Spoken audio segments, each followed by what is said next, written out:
Hi, if we've timed this correctly, today's presentation will air on Thanksgiving Day 2021, making this our Thanksgiving special.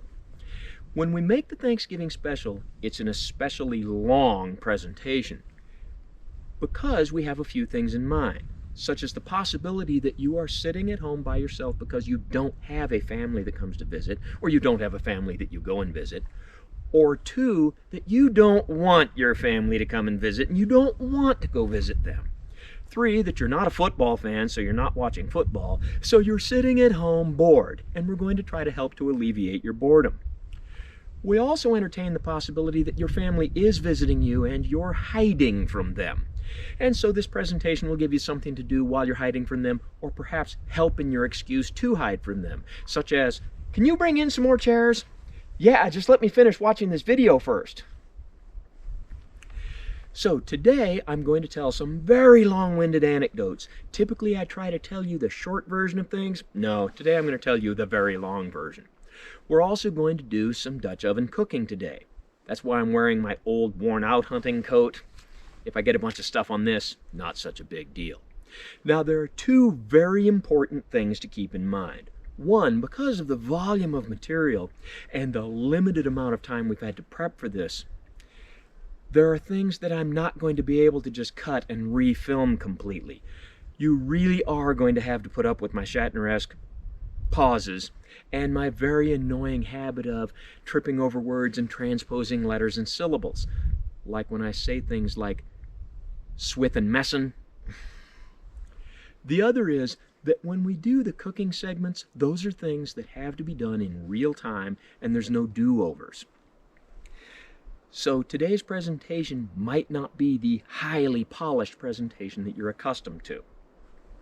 But it's Thanksgiving, and hopefully we'll help you take up some of your day. And with that, let's get started. So we're going to start with some Dutch oven cooking, and Dutch oven cooking always starts with firing up the charcoal.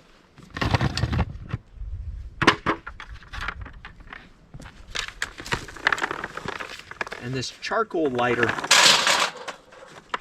holds a lot of briquettes. You got to make sure not to fill it too full. You just need the amount that you need to cook whatever it is you're cooking. And I just put some paper under it. And this is really made to just sit it on the ground. But I'm going to put it on this grate so it can get more air under it.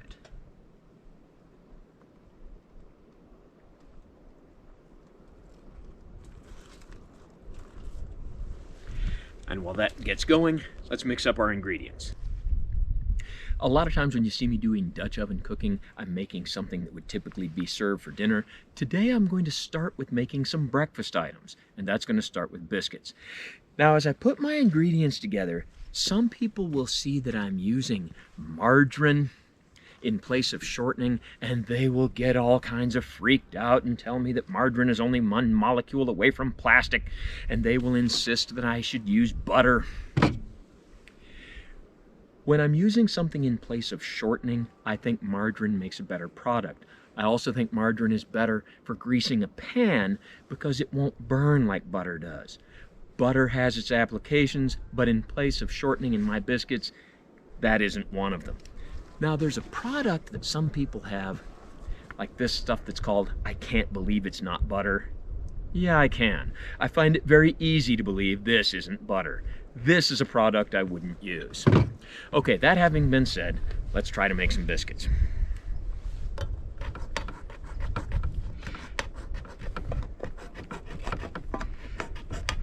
I have this canned flour. I like to use the canned flour in the field because the can is waterproof.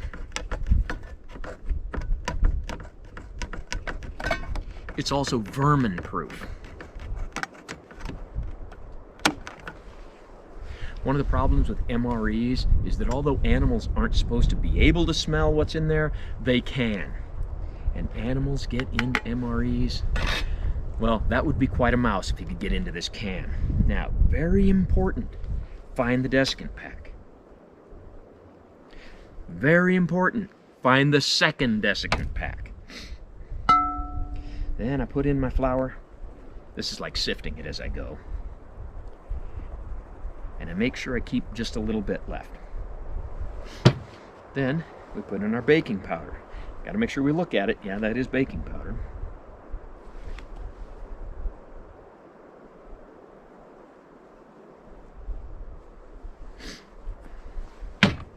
And just a little bit of salt. I typically use far less than what a recipe calls for. Now we'll put in our margarine.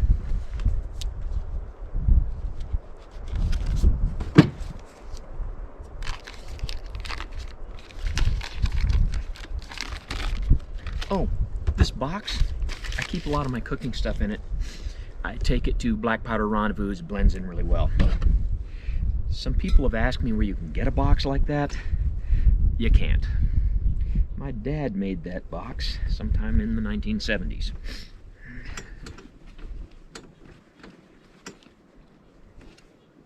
We use our pastry blender,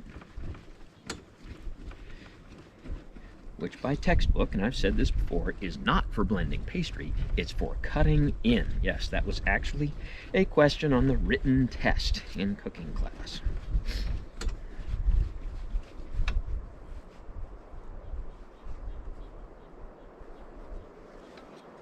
And yes, I got an F in that cooking class.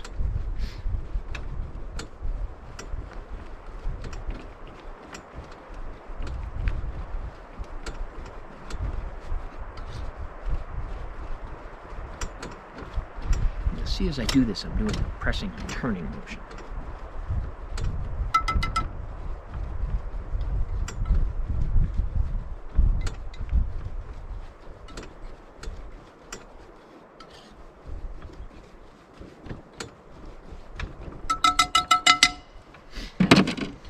Then we add our milk. Now remember when I said there's no do-overs?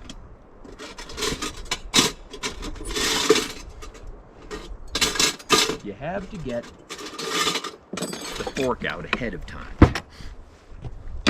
Okay, we add our milk.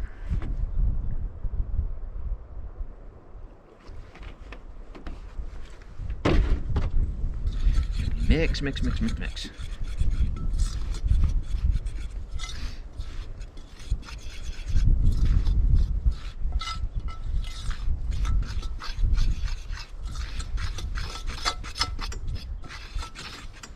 And it looks like that.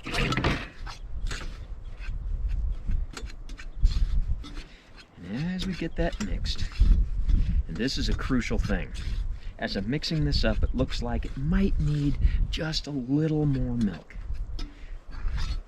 And there's always that tendency to, when I say a little more, I mean a teaspoon or so. People have the tendency to add too much. They also have the tendency to add the milk before they have really determined that it does in fact need more. And it doesn't. Might need just a little bit of flour so I can knead it.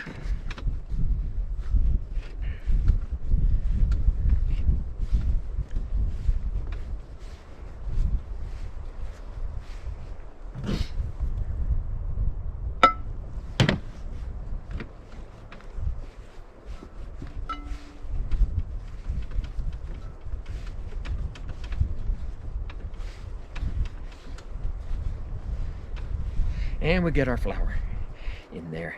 We knead our dough, and it comes out to be pretty good.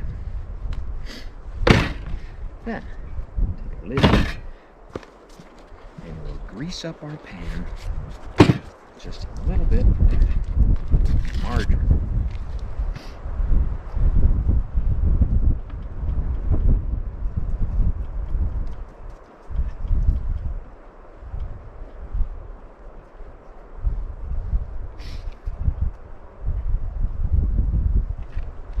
Get that all in.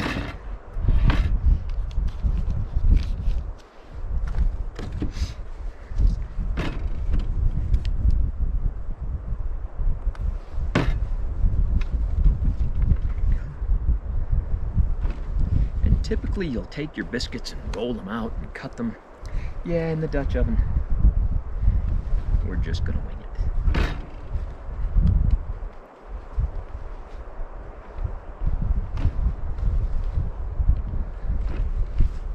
And I find that typically this can of flour makes just about the right amount of biscuits for the Dutch oven. I'm rolling this in a little bit of flour that's left in there so it's not as sticky as in my hand.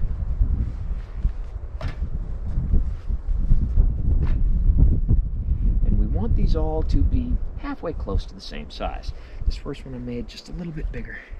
If it's a little bit bigger, it might not cook in the exact same amount of time. And they look like that. We'll put our lid on there and we'll go see if our charcoal is ready. And our charcoal is ready to go. We find a relatively flat piece of ground and put some charcoal on the ground. Always important to remember that you put a lot more charcoal on top than you do on the bottom.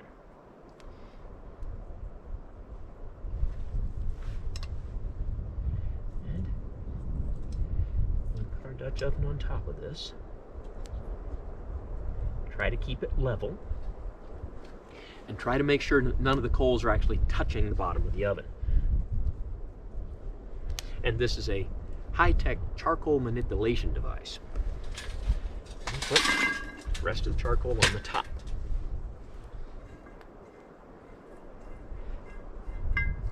As you heat up the Dutch oven,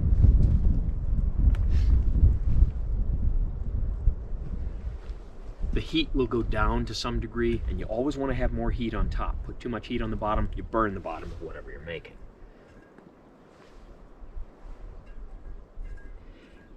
Some people have contacted me expressing their great disdain about me putting the Dutch oven just on the ground like this, afraid that I'm going to start a forest fire.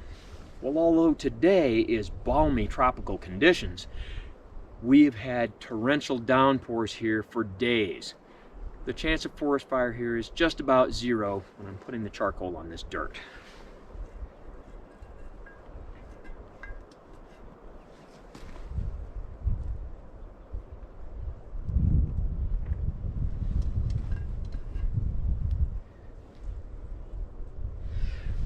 One of the things that can really affect your cooking time with a Dutch oven is wind, and today is a windy day.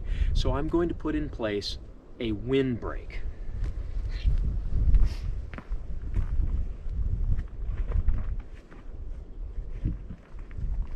Also known as a used target. Put that just like that, and it'll block a lot of that wind.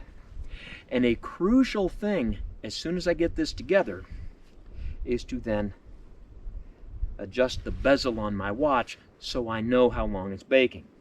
Depending on ambient temperature, wind, what it is I'm baking, the time can vary quite a bit. In this case, it'll take about 15 minutes.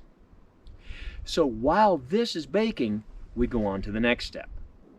While the biscuits are baking, the next thing I have to do is get the fire burning under the cauldron. Now I've just got some old boards here that I'm going to burn, and to light them I've got this Emergency Essentials fuel and fire starter.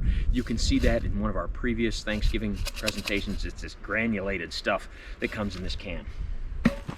And it's generally not bad.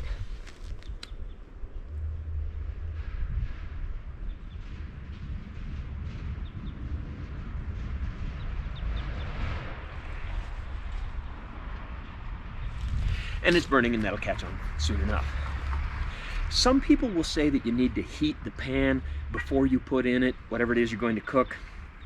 That can be true sometimes, but today what I'm doing is browning our sausage so I can make sausage gravy so we can have biscuits and gravy. And for this, I'm going to prefer to let the sausage heat as the pot heats. And I think that'll be less likely to stick.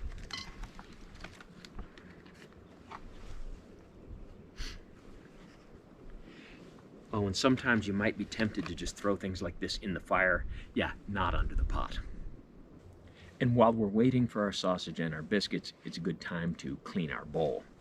If you leave the biscuit dough in here for too long, this is water, it will get stuck.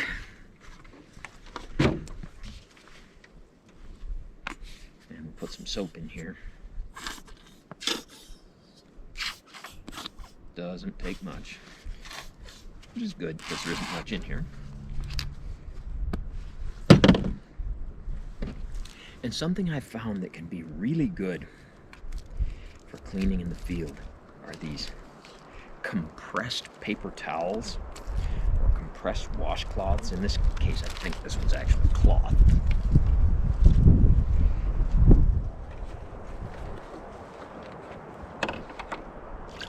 Put some water on it.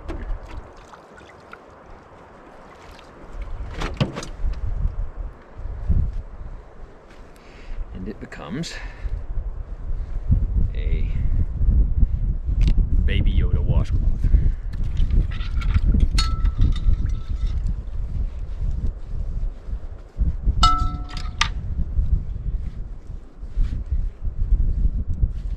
And because we'll end up doing some more mixing in this mixing bowl a little later, we really need to get all this stuff out of it.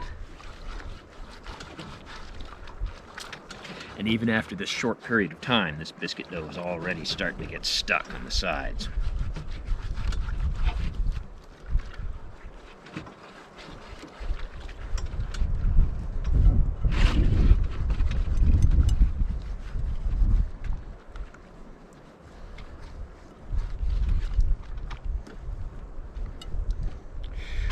One of the things about doing any kind of cooking in the field is that it takes a lot of water, not just in the cooking, but in the washing. And you've got to keep the washing process going as you're cooking.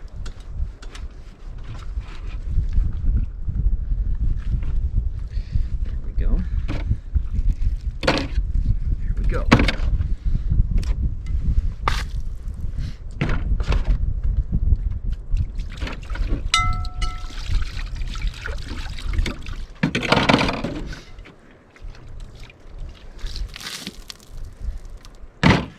Okay, let's see how our meat's progressing. And our meat's starting to sizzle.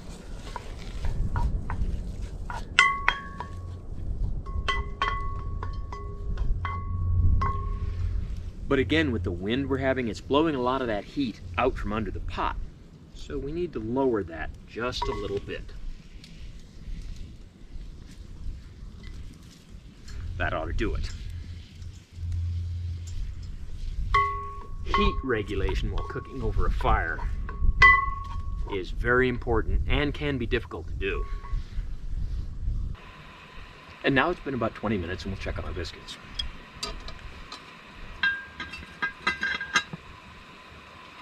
Great care has to be taken getting that off of there.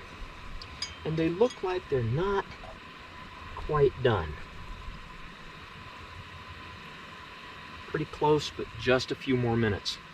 However, the bottoms of them are done and starting to brown just a little. So we're actually going to move that off of our heat.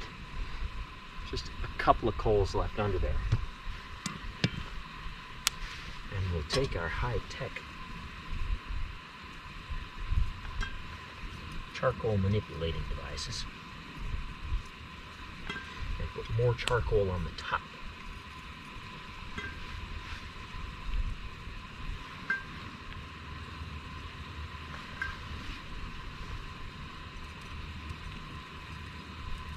Now, one of the concerns is when the biscuits are done, won't they be cold by the time the gravy's done?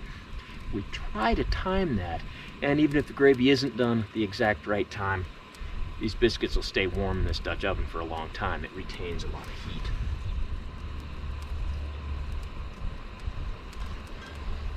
Now I'll go back and stir the meat. Now our meat has browned, and I've lifted the cauldron quite a ways up off the fire so it's at much lower heat. Typically what I would do now is dump the grease off the sausage, but this Italian sausage I'm using has produced very little grease. So this is the point when it's at much lower heat that I'll add the butter. And in this case I won't use margarine, I'll use real butter.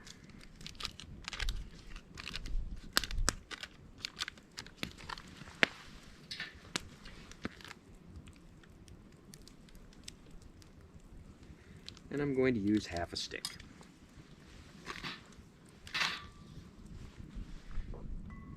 And we'll stir that in, and it'll start to melt. Have to remember low heat, and that we want our butter to melt, not burn. And while I'm waiting for that to happen, I might add a couple of spices. But because this Italian sausage really smells like it already has a lot of spices, in this case, I'm not going to do that. We'll just wait for our butter to melt, which is coming along fairly well.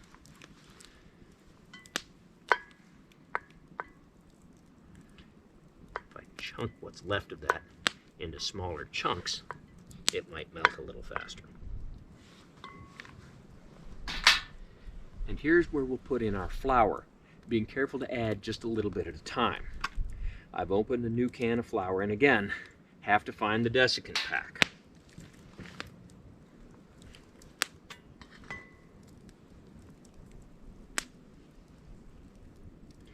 And I can't stress this enough. You have to find the second desiccant pack. Put in just a little.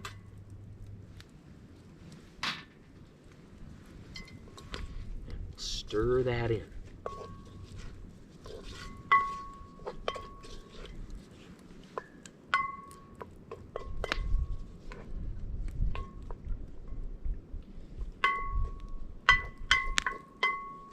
Obviously, there are many different ways to make sausage gravy.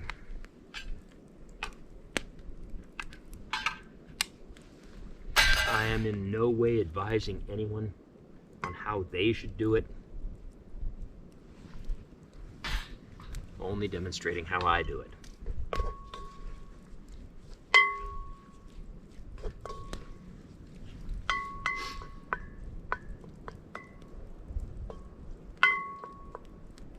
There we go.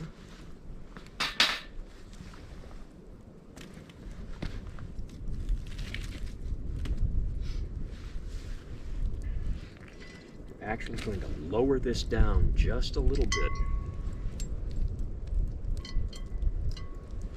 Put a little more heat on it.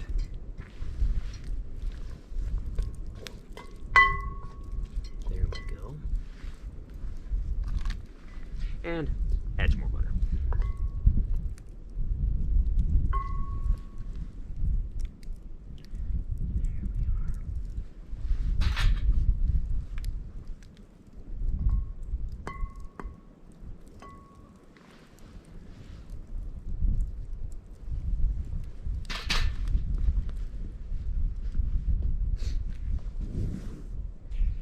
I don't know if you could see how that flour flamed up a little bit. Flour can actually burn and be a little bit volatile if you get it in a really fine cloud. You got to be careful with that working with flour around an open fire. There we go.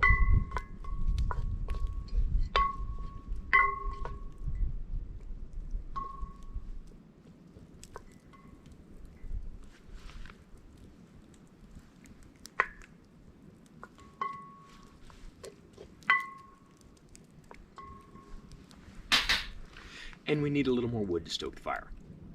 Now we've got a little more fire going, our butter's melted, we'll add some more flour.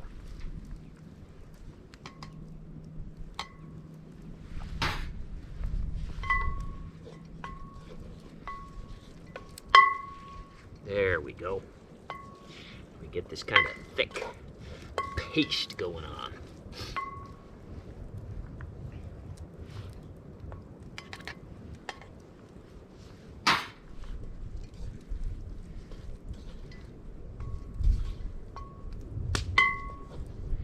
Now that we've done that, we'll add some milk to make it the right consistency. One of the big mistakes people make is putting in too much.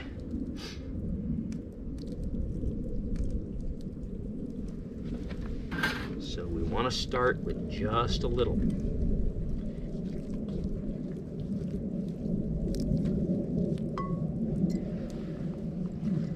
Another mistake people make is letting their milk get too hot.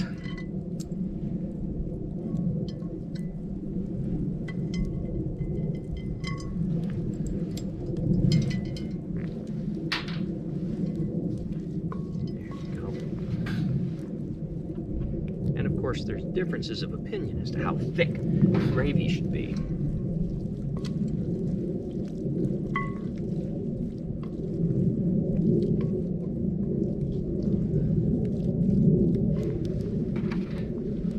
If I'm going to put the gravy on biscuits, I don't want it too thick, because then it'll just make the biscuits soggy. But if it's too thin, then it's not gravy. Now we're getting pretty well.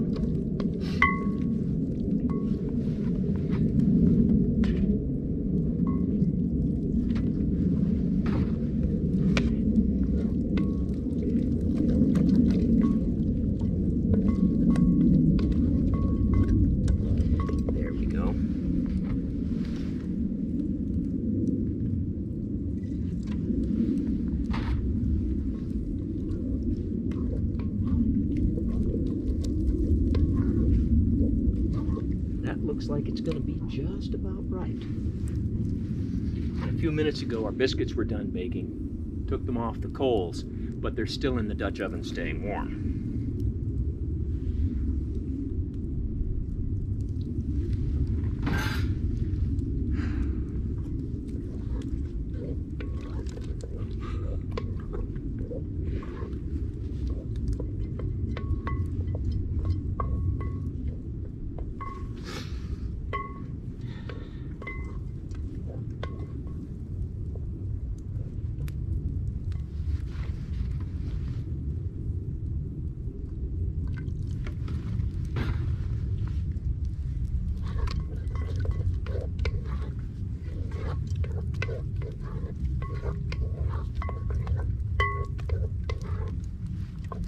And that looks like, for me, it's going to be just about right. So we'll take this off the heat and give it a try. So let's give it a try. And we may end up demonstrating one other thing about Dutch oven cooking. We'll see. So our biscuits are still in our Dutch oven. Our gravy is in our cauldron. Here's our plate. Here's our fork. Make sure that's not too hot. And our biscuits turned out really well. So put a couple of those on the plate. They're a little brown on the top, a little brown on the bottom, still very hot.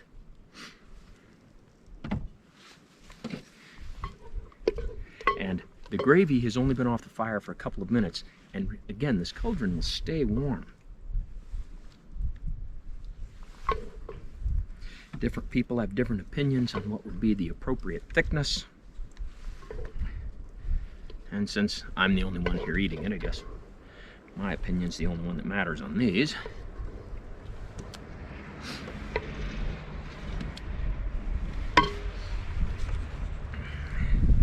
And let's give it a try.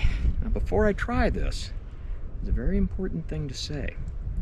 I have never made sausage gravy before. The lieutenant colonel told me how to do it, and I came out here and just winged it.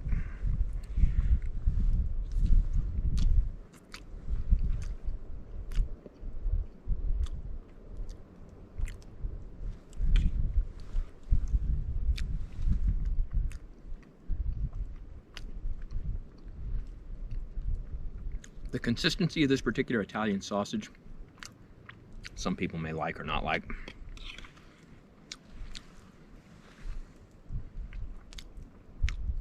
As far as the spices that were already in it, some people might think it needs a little more pepper.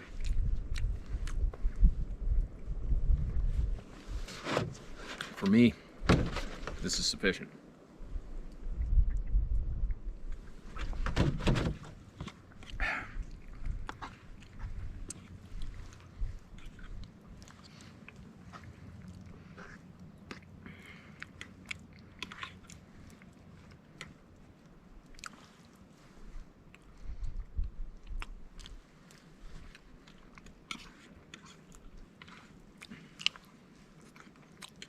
I'm not trying to be silly.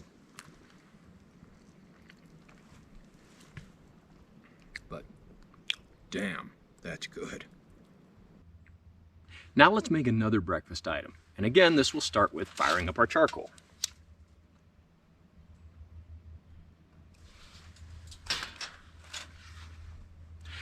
And let's go mix some ingredients. And while our charcoal heats up, I'm going to mix up some pancake mix.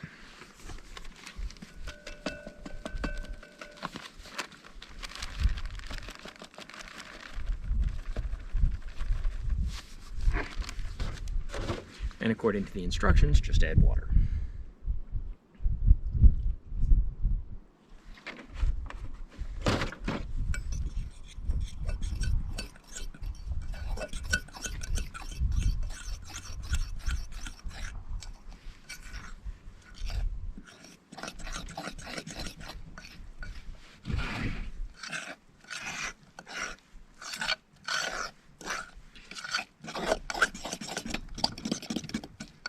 But in addition to the water, we'll put a little bit of vegetable oil in there.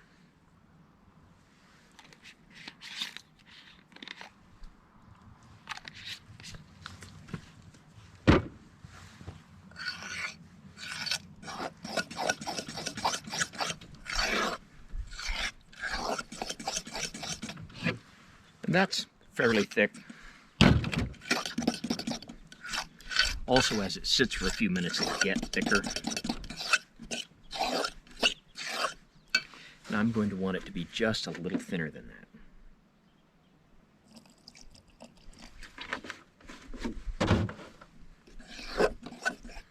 There we go. Now we're going to make blueberry pancake mix. These are dehydrated blueberries, but they will rehydrate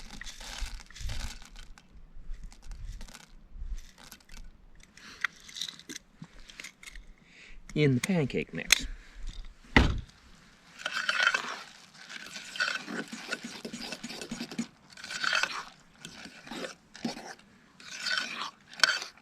There we go.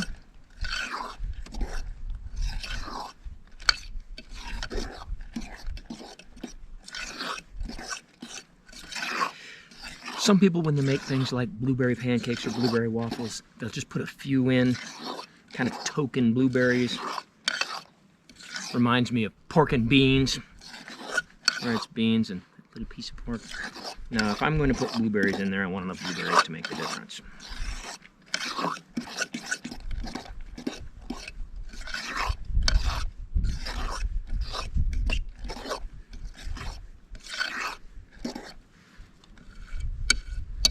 And that looks like it'll be about right. Now let's check on our charcoal. And our charcoal is all set. And I'm going to dump that out onto our grate.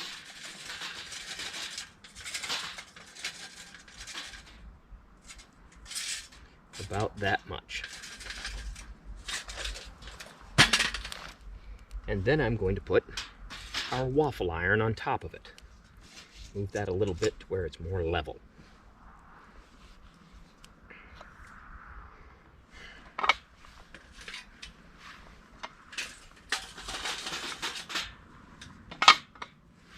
There we go. Use our charcoal manipulation device. Get that spread out pretty evenly.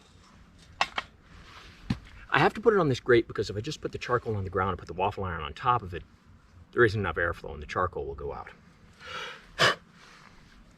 Now this waffle iron is actually made to work on a stovetop, and it's got a date stamped on it of 1908. Whether or not that's when it was built or just when it was patented, I don't know. Now this is something we do want to warm up for a few minutes before we get started. And now our waffle iron is fairly hot. But as amazing as it may sound, this is not a Teflon coated waffle iron. We have to really grease this thing. Especially since we're making blueberry waffles, those blueberries will stick to this.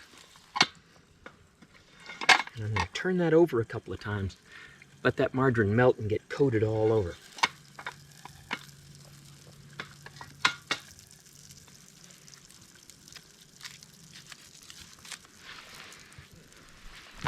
And then we'll put in our waffle batter.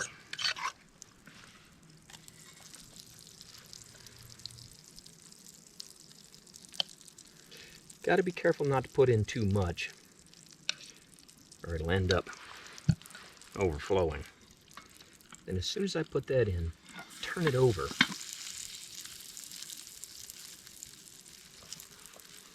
And we'll let that sit. Now, depending on how much charcoal, depending on ambient temperature and wind, right now the wind is very little, this will take about 2 minutes each side. Now it's been about 2 minutes each side. Let's take a look. Well, first it didn't stick, but we see not quite as crispy as I'd like. On our other side, didn't stick. And again, needs a couple more minutes. Now you see I've got my plate ready to go. And you see I already have my butter, and yes, it's butter, in the plate. When you're in the field and it's fairly cold, waffles are no fun when they're cold. So I need to get this out onto the plate, and that hot waffle on top of the butter should melt it. And then we'll get the syrup on it and eat it as quickly as I can. But first, we need to give it a couple more minutes. Okay, and now we've given it about another minute on each side. So we'll take our waffle iron, put the waffle on the plate. Now, normally I'd want to get that over and get the syrup on it immediately, but before we do that, we have to get another waffle going. Can't be bogarting the waffle iron, got to think of other people. Put that down, turn it over, get that all mixed around. Get our next waffle cooking.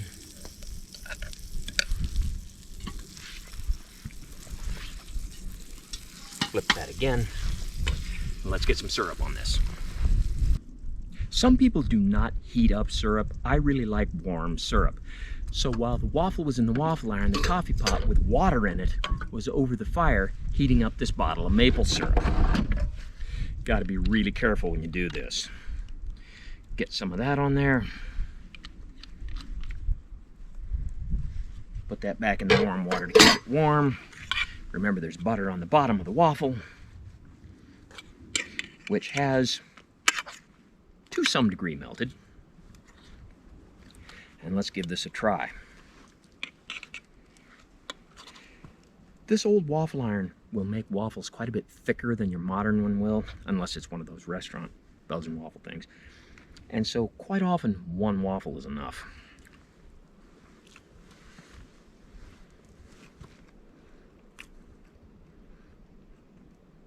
And tastes like waffle. And if you like blueberry waffles, it's pretty good.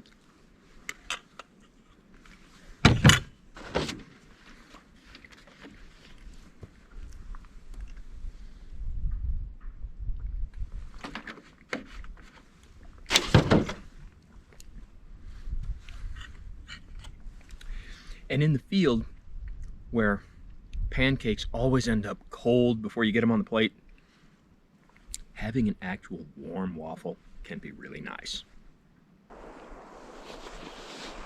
Come here, dear. Don't run away. Just get in this pot. Just in this pot. Just in the pot. Apple stuffed deer. Good. Well, good for me anyway. So now that we've had breakfast and done a couple of other things, let's make something that might be good for lunch. And again, it'll start with firing up our charcoal. A very important part of this is, again, knowing how much charcoal to get going. And in this case, about that much ought to do it.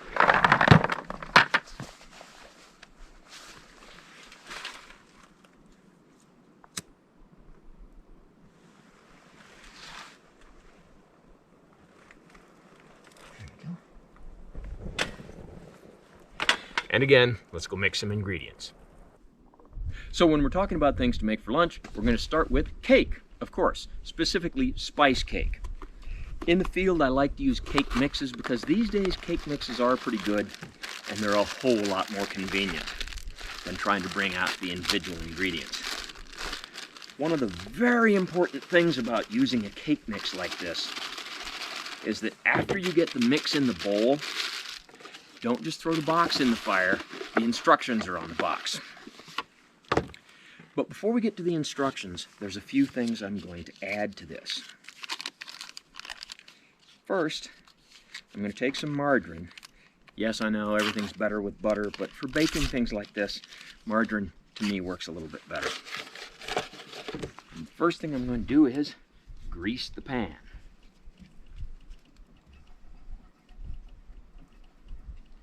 And when you've greased the pan, what you think is pretty good, grease it some more.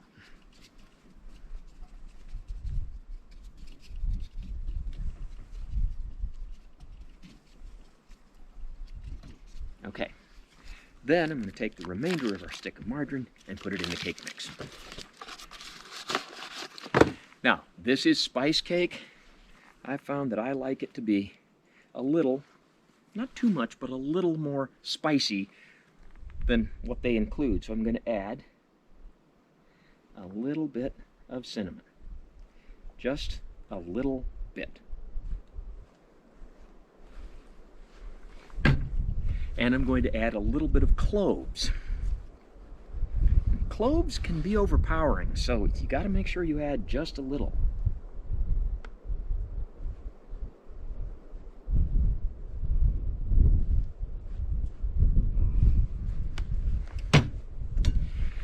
And I'm going to add my mixture of ginger and nutmeg. I know this is a mixture of ginger and nutmeg because I keep a piece of paper in here that has that written on it.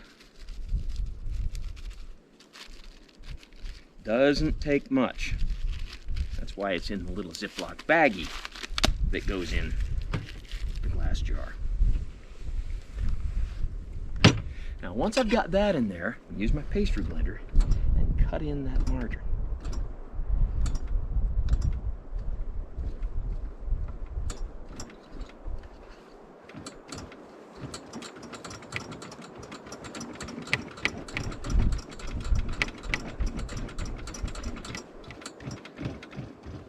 We're going to use this thrusting, twisting technique. Okay, everybody laugh. Ha ha ha ha ha. Okay. What's the show where the guy says, and when you lift it, you want to take your legs completely out of the equation. You want to use just your back and lift in a twisting, jerking motion. Yeah.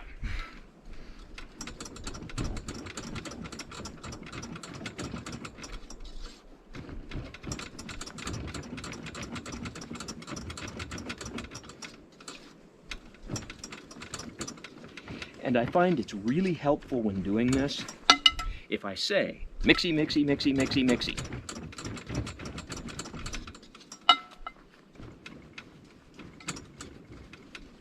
Sounded like a P-38 was about to land in my ear.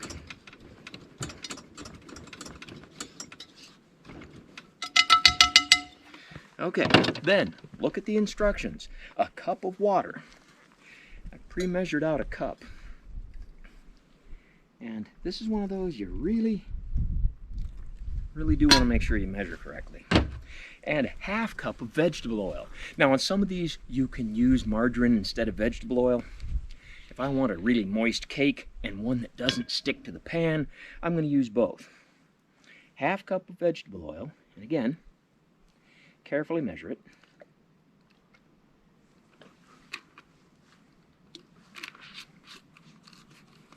And 3 eggs.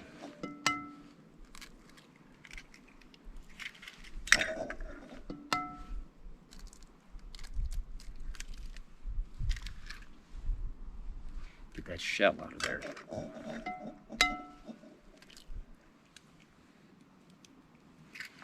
A couple of things that can really ruin a cake is one, when you measure out a half cup of salt when you thought it was sugar, and the other is having an eggshell in it. And now that we've got all that in there, we will mix it.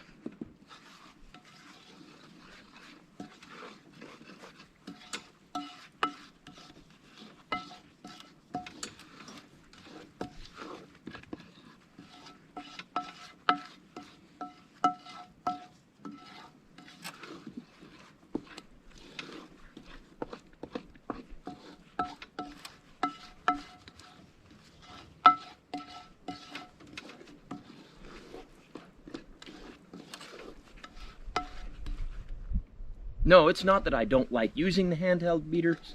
I just forgot to bring them.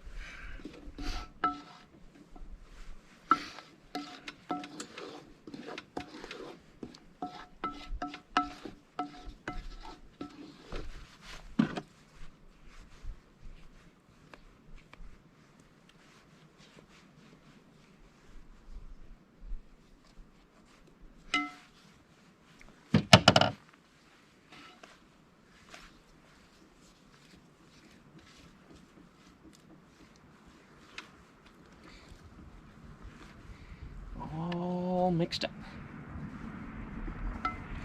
Then we'll put it in the pan. Sometimes with some cake mixes, you don't want to put it all in the Dutch oven, because if it rises too much to where the batter actually touches the lid of the oven, then it'll get burned.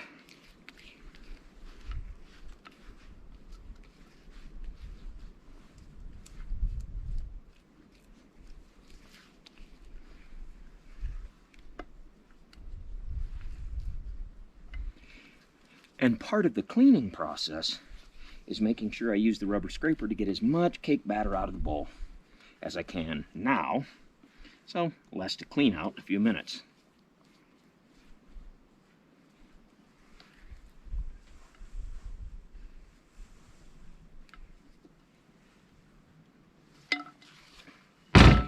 Okay, and now let's go check on our charcoal. Now we're going to put our Dutch oven on the charcoal. When you're on uneven ground like this, and when you're baking something that's a batter like the cake as opposed to something a little more solid like the biscuits, you really have to, if at all possible, find a piece of level ground. And I think this spot's going to be fairly close. So put some charcoal on the ground. New and improved charcoal manipulation device. And we always want to have less charcoal on the bottom than we do on the top.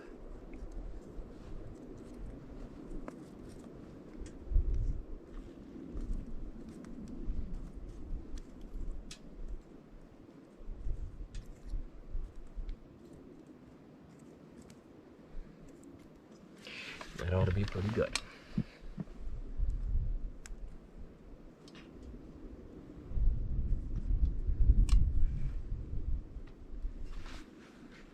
Looks pretty level.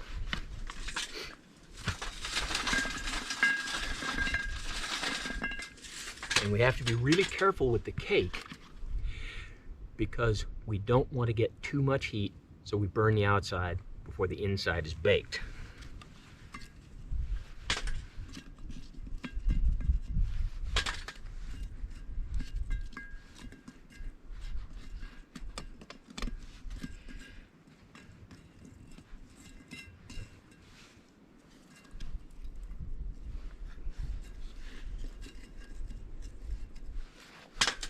We'll go with about that much. Set the bezel.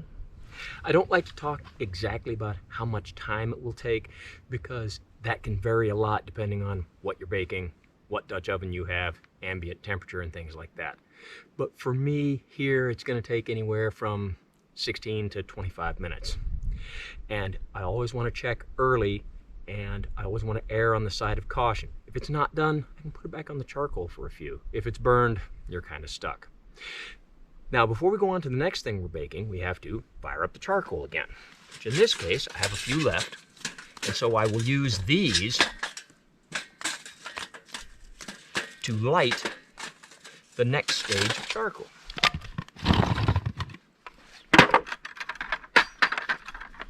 And for the next stage, I'm going to need quite a bit more. So again, let's go make some ingredients. Next on our lunch menu is pizza. Now in making the pizza, the first thing I have to do is mix up the crust. Typically pizza will have a yeast crust. I find that getting yeast to rise when it's this cold outside can be difficult, and I just don't want to take the time with it. So the dough I'm going to use for the crust will be the exact same dough I used to make the biscuits. So I won't make you sit through watching me mix that up.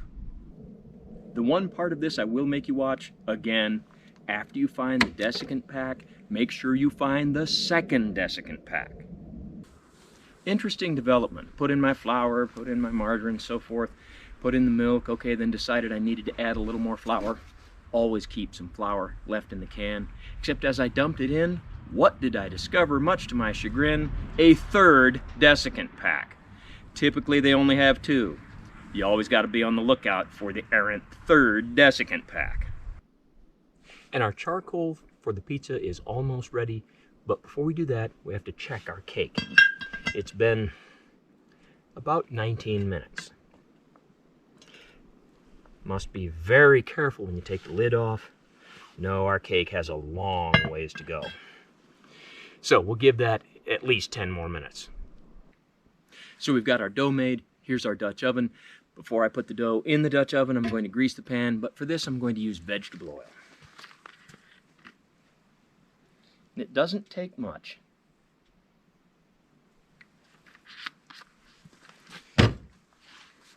But if you ever have a question, did I put enough in there? If you're even asking that, put more in.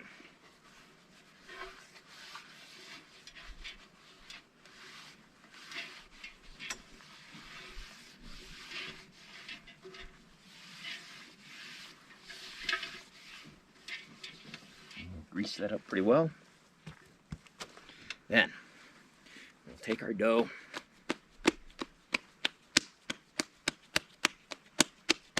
we'll flatten that out. No, I'm not going to throw it up in the air.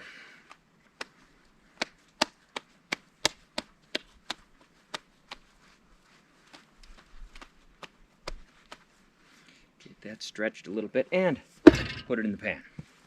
Then I'm going to put a little flour on top of it so that the rolling pin rolls a little easier.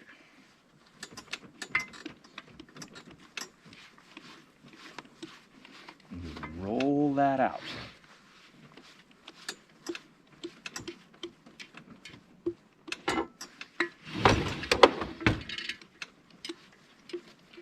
One of the things about this is your crust has to be fairly thin. You don't want pizza topping on top of a thick piece of biscuit, but not too thin.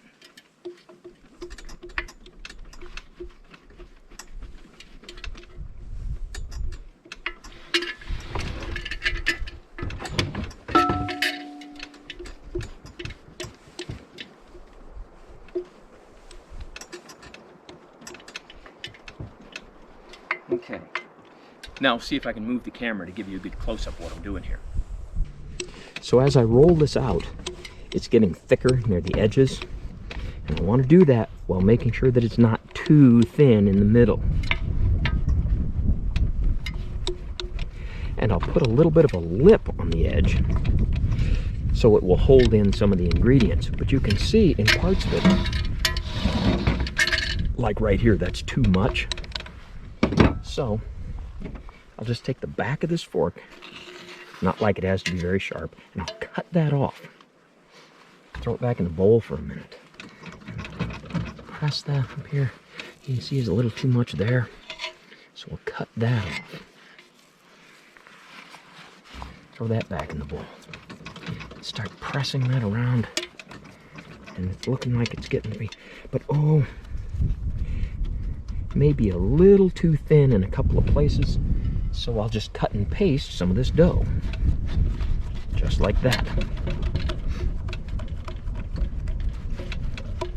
Yeah, might be a little thin right there. This is one of those things that really, when you're making this for other people to eat, it might be better that they don't watch you make it. And we found a somewhat flat piece of ground. It's flatter than it looks. Some charcoal on the top of this.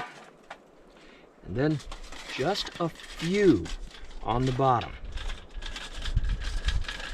Something like this pizza crust will burn if you get too many coals on the bottom. And we want just a few. And for something this big, that really is just a few. Dump the rest on the top.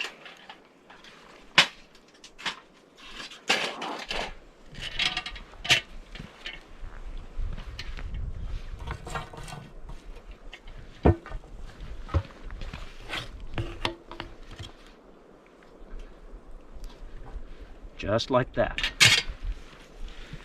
Now, very important thing here is because of the height of the Dutch oven, there's quite a bit of distance between the top and what I'm baking. So I have to put a lot of heat on here. I'm actually going to go fire up some more charcoal.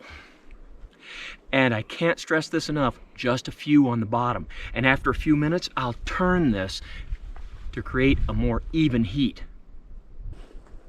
And now we'll check our cake again.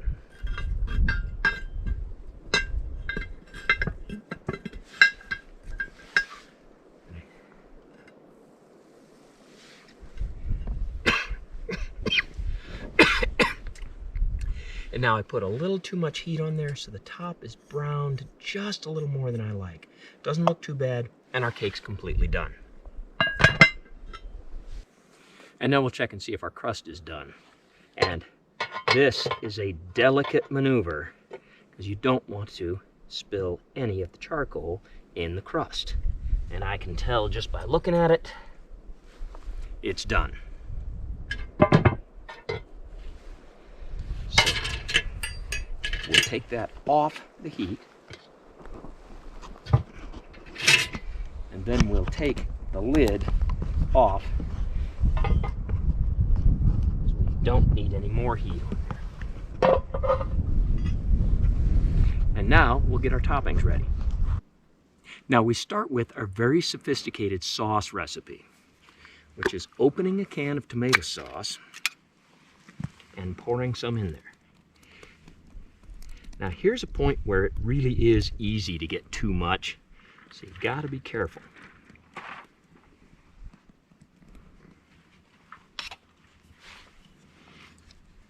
Spread that around a little bit.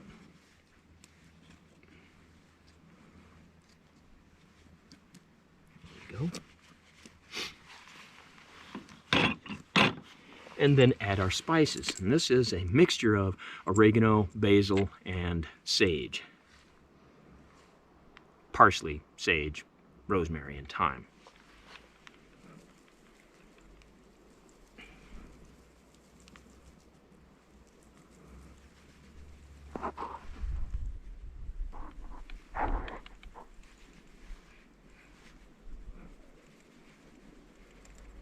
There we go. And now we'll get our other toppings ready. So I'm going to put most of the toppings just in this bowl so they're easier to put on the pizza. And we're going to start with pepperoni.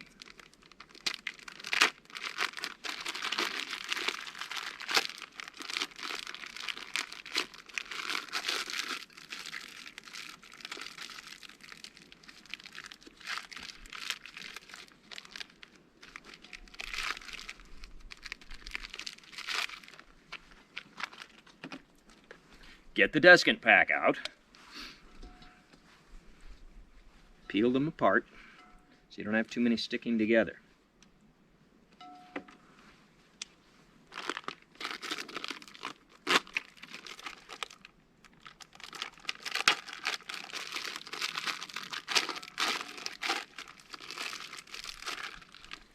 Desiccant pack. If I recall correctly, I've only missed the desiccant pack once, and once was more than enough. Now we're going to get all these peeled apart. Now that might seem like a lot of pepperoni for a pizza that's not that big around, but with the Dutch oven our pizza can only be so big. We have to make up for that with depth. We're also going to put in some olives.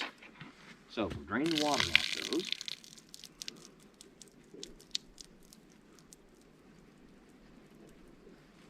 And these are whole olives. Some people like them sliced. I find if I just squeeze it, it breaks it in half very well. And I'm going to do that for every olive in here. Some people will grind up the olives. Well, that doesn't change the way they taste, but it makes them look strange, like you got ground up cockroaches on there. And it's a detractor when you're making the pizza and somebody looks at it and looks at the ground olives and says, "What's that?" Doesn't matter how it tastes if somebody says that. Now, I'm not going to make you sit through the entirety of the olive crunching process. I also have 2 cans of mushrooms, and like the olives, dump the liquid off of them.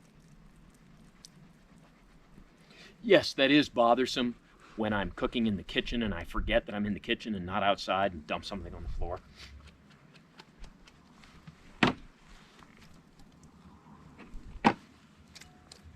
Get that in there, and we'll mix all that around.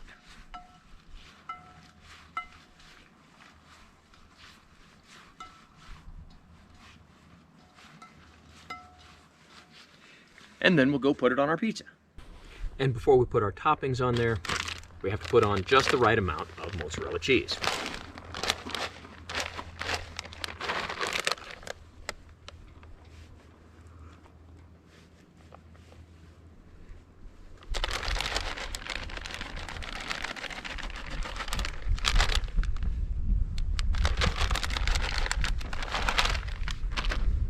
And then we put in our toppings.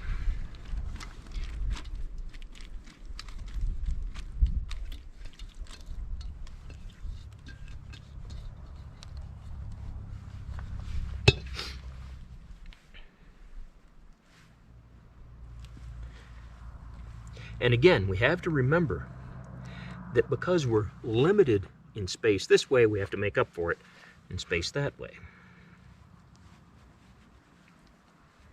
And there we go. Now, we'll put our lid back on.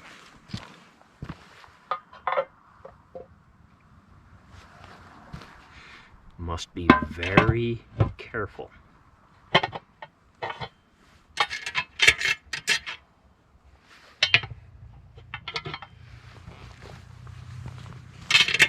And put it back over here on our heat. Now I'll get the rest of the charcoal.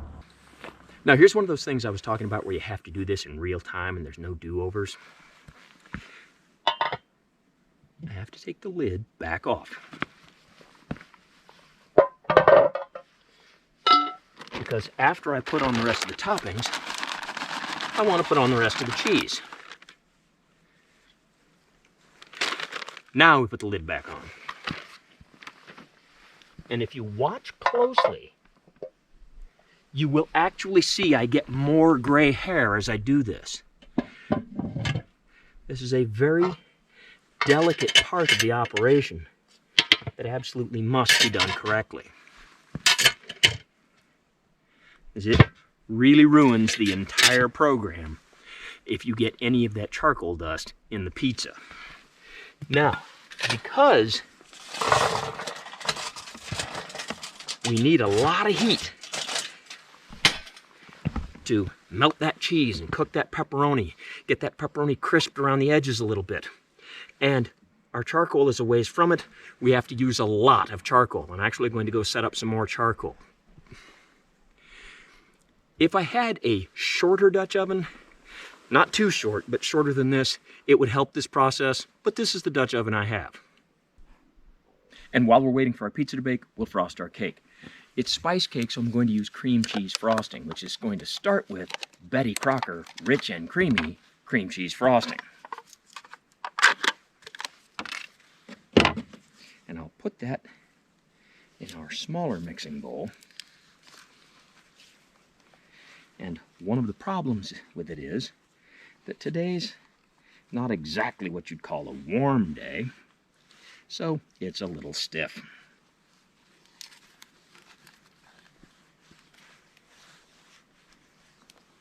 Now, this says that it's cream cheese frosting. Thing is, the main ingredient here is lots and lots of sugar. And I find that when I use just this, sometimes it's really sweet and not very creamy or cheesy. So what I'm going to do is mix it with cream cheese.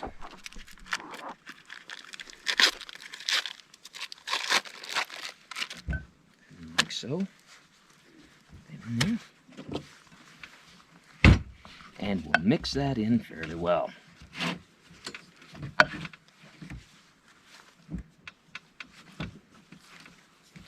And this will take a few minutes because this is kind of stiff.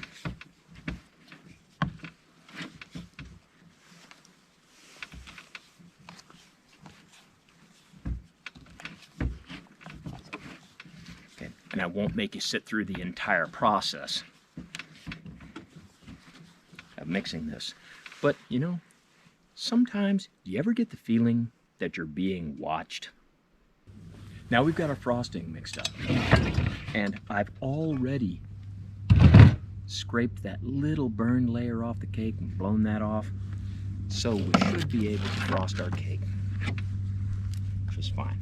And this has gotten a little softer in the mixing process.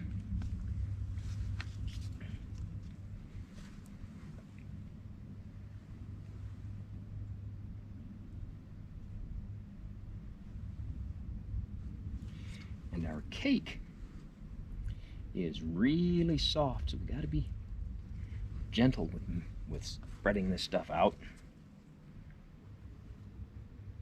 We don't want it to dig up the top of the cake.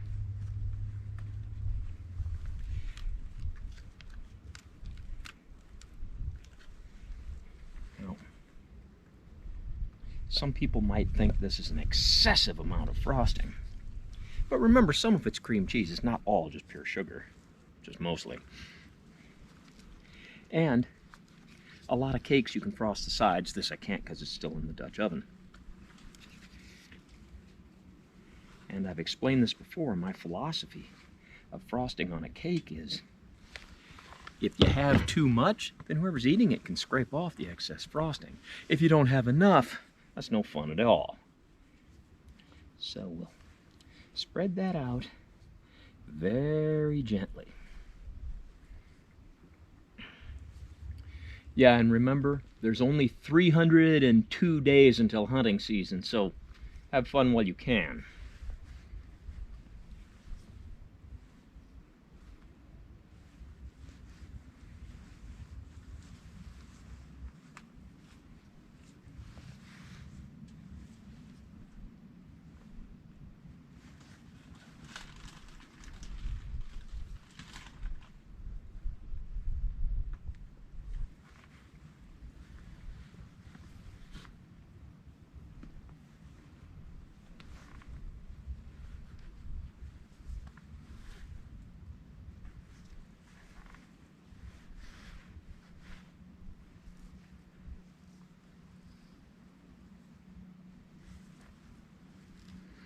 Now this cake looks really good. But the proof of the cake, or of the pudding, is in the eating. Now let's go check on our pizza. And now let's see how we're doing with the pizza.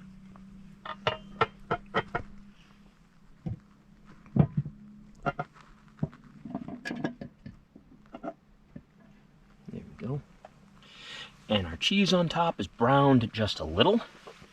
Pepperoni crisping up pretty well. Dig through it. Cheese on the bottom might not be melted completely. So we'll put that back on. We'll scoop all of this charcoal up to the middle. We'll get some of the charcoal and charcoal dust off the edge.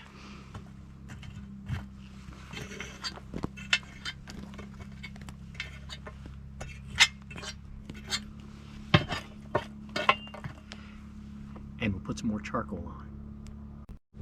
And we'll put these new briquettes around the edge.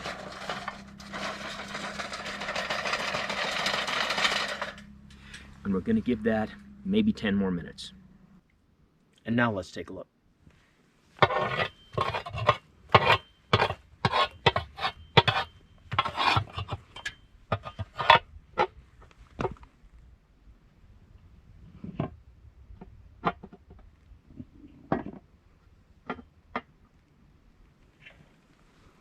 There we go.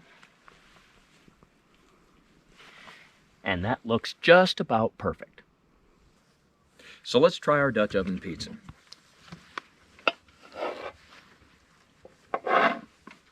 And sometimes it doesn't really come out completely pizzified, and you really should. Well, that's a technical term. It means sometimes I'll get the pizza out and it won't be in a nice triangular piece. And you really should let this pizza sit for a while. It shouldn't be super hot when you eat it, because that makes it even more difficult to get it out all in one piece. Okay. And there we go.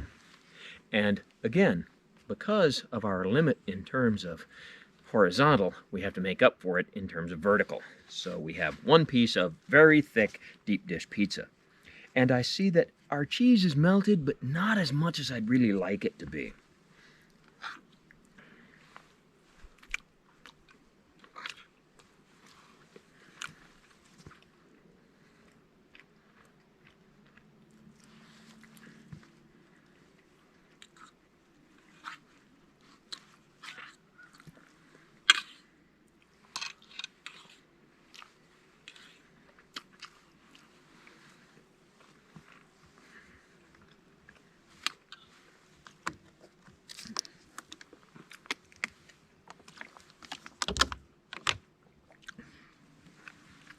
Okay.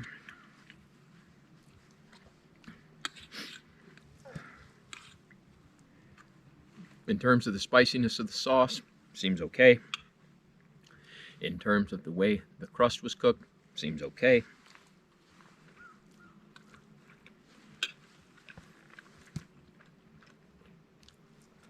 If you like pepperoni pizza with olives and mushrooms, seems okay.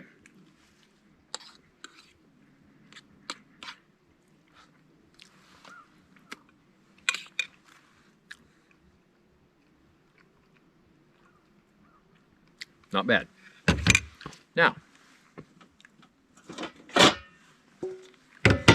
let's try something else. Our spice cake.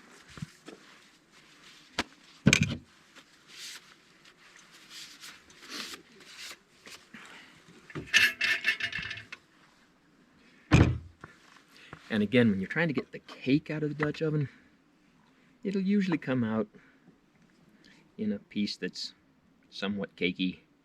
But the first piece, that might not look the greatest. So I would really suggest, if you're baking a cake like this, take a piece out for yourself and eat it before you serve it to anyone else, because the first piece you take out might just go to pieces on you. Like that.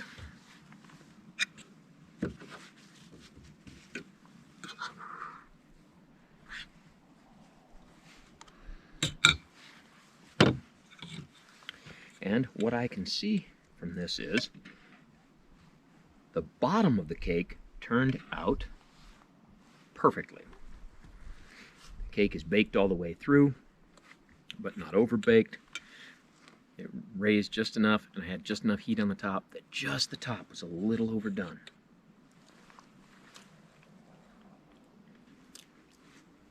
And it's very moist.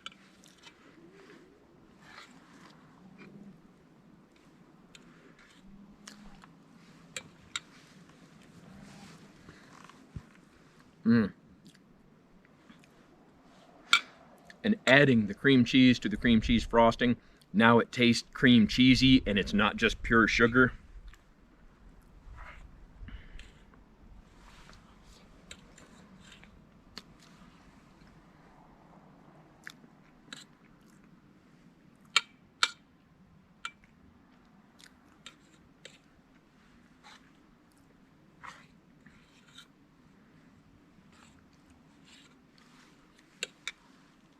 Okay, that turned out really well. If you like spice cake, you may find that spice cakes are not spicy enough for you. I added enough cinnamon and cloves for this that to my taste it's really good.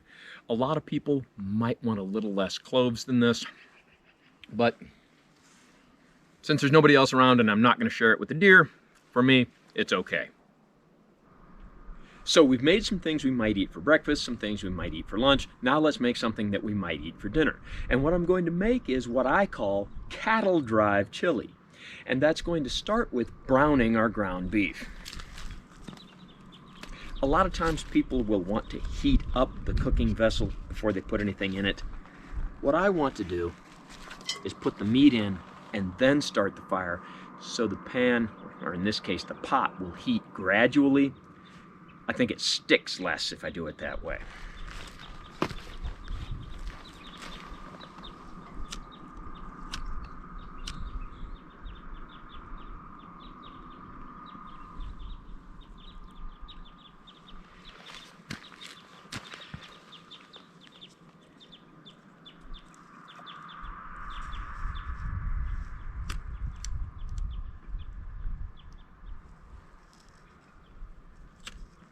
I'm using this canned fire starter material, which is moderately useful.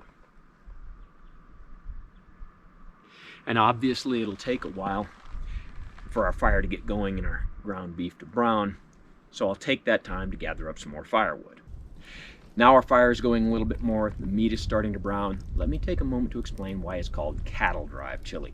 There are certain foods that go with certain motifs. For example, if you go into a pizza place, it often has an 1890s theme, or it'll have a Klondike Gold Rush theme, or it'll have a fire department theme. Very often chili is associated with some kind of Old West theme. And I find that if I call it cattle drive chili and wear a brace of single action revolvers while I cook it, it's better received. Now you can hear it starting to bubble. You gotta stay on top of stirring this because you want it browned, not burned.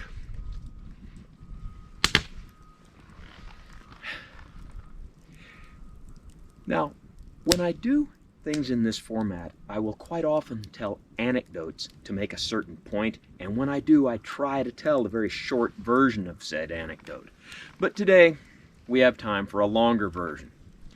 And there's been a lot of occasions where people have asked to hear deer hunting stories. Well, wearing my brace of vaqueros reminds me of a particular story. Now, let me set the stage a little bit. A while ago, I did a presentation on my top 5 tips for deer hunting, and I said it was a top 5 list, in part because I only know 5 things about deer hunting. After you hear this story, you might doubt that I even know 5. Also, when I tell this, we have to keep in mind certain things that were going on, such as this was an agricultural hunt. Centerfire rifles were prohibited. Archery equipment is okay, muzzle-loading firearms, shotgun, handgun. Okay. Also, in the state in which I reside, if you're going to use a shotgun for bird hunting, you're limited to 3 rounds. For deer hunting, there is no magazine restriction, regardless of what action type the shotgun is. However, when this happened, I didn't know that. I thought we were limited to 3. That's part of one of the things that happened. Okay, with that in place, we were going to go on this agricultural hunt on some private land. I had never been there before, but one of the crew had. And so opening day is Saturday, but for the previous week I'd been out of town doing a work thing, and I didn't even get home until about 0200 Saturday morning. So I'm not getting up to go out deer hunting that early.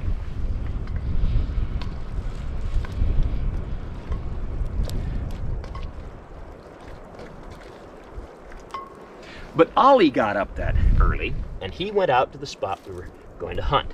Now, he had been there before, and it's my understanding that when he'd been there before, they had gotten a deer within 5 or 10 minutes of first light. There were deer everywhere.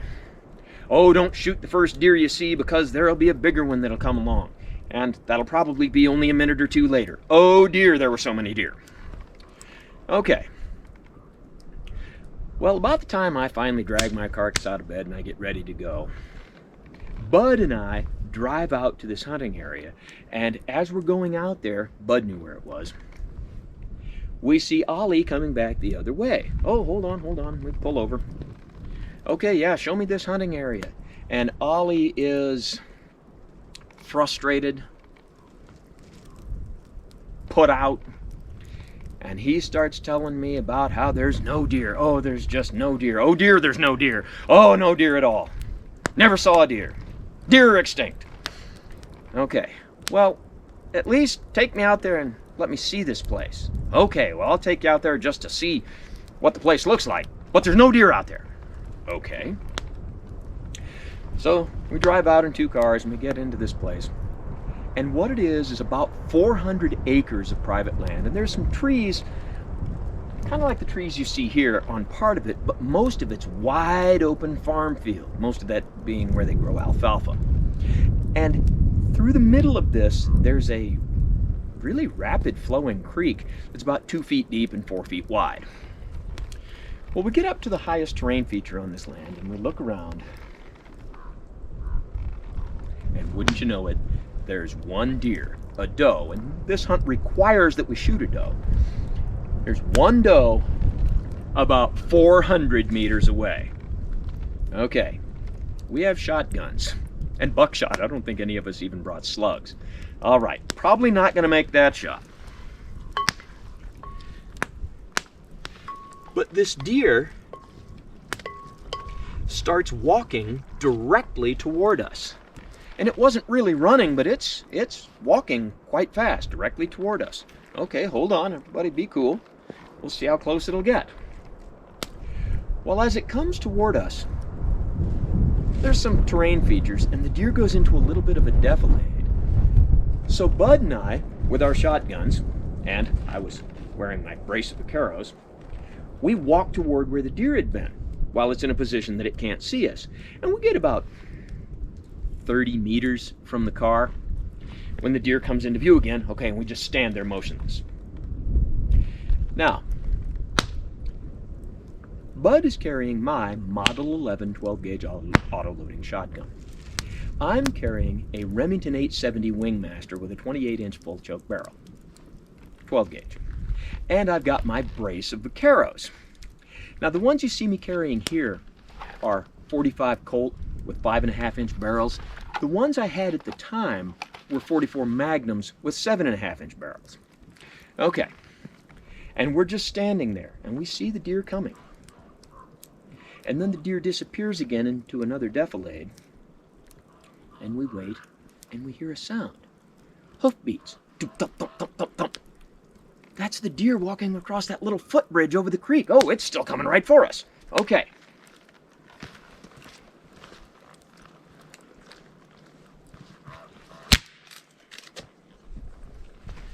So we're waiting. And key is to remain motionless. You don't have to get down in the prone or anything. Deer key on movement. And so just remain motionless is what we're thinking. Okay. And we're in grass that's not even knee-high. And I'm trying to say to Bud, all right, the deer will probably get close and then it'll start doing that deer thing where it kind of sees you but it doesn't know what to make of you. If it's still fairly far away, I'll shoot at it with the pistol. If it gets right up close, shoot at it with the shotgun. Okay. And so we're waiting for this. And as the deer gets close, and we can see it now, it's 80 or 90 meters away. We hear this just incredible yell from behind us back at the car. We can't see what Ollie's doing, but we hear him yell, "Damn it, get down!"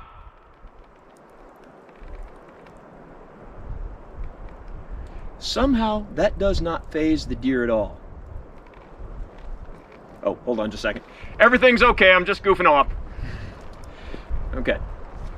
Doesn't faze the deer at all. But I say to Bud, okay, yeah, just get down before he yells at us again. So we take a knee. Okay, and the deer keeps coming our direction. Now, the entire time that this has been going on, even before he yells at us, Ollie's back there by the car.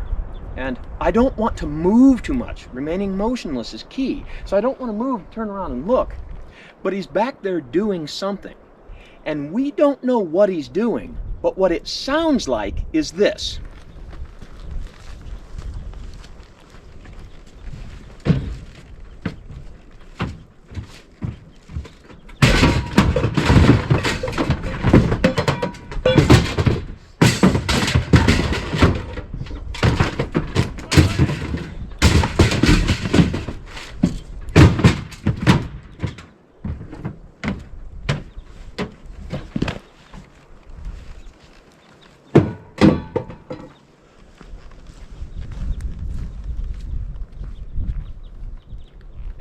Bud is saying, "What is he doing?" "I don't know, just don't move." And that noise went on for what seemed like 5 minutes.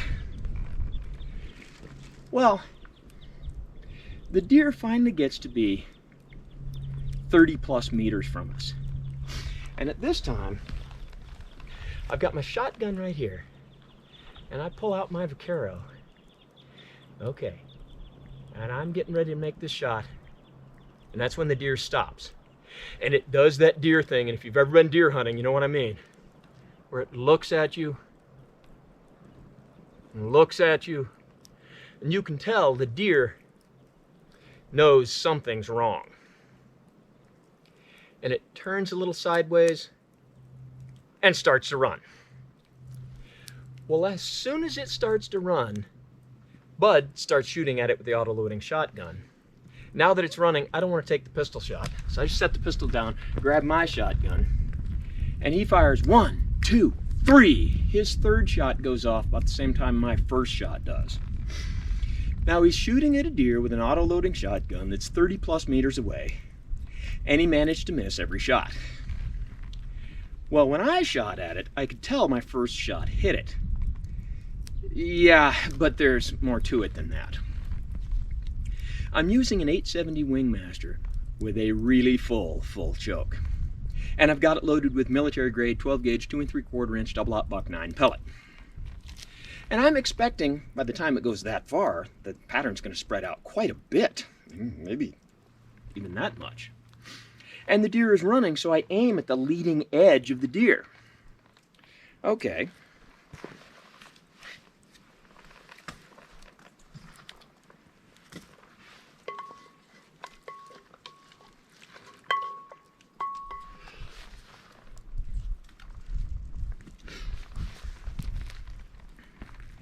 I shouldn't have led it that much, but I hit the deer, shoot my second shot, somehow managed to miss. By then the deer's turned almost completely away from me, it's quartering away, shoot my third shot, hit it again, and it goes down.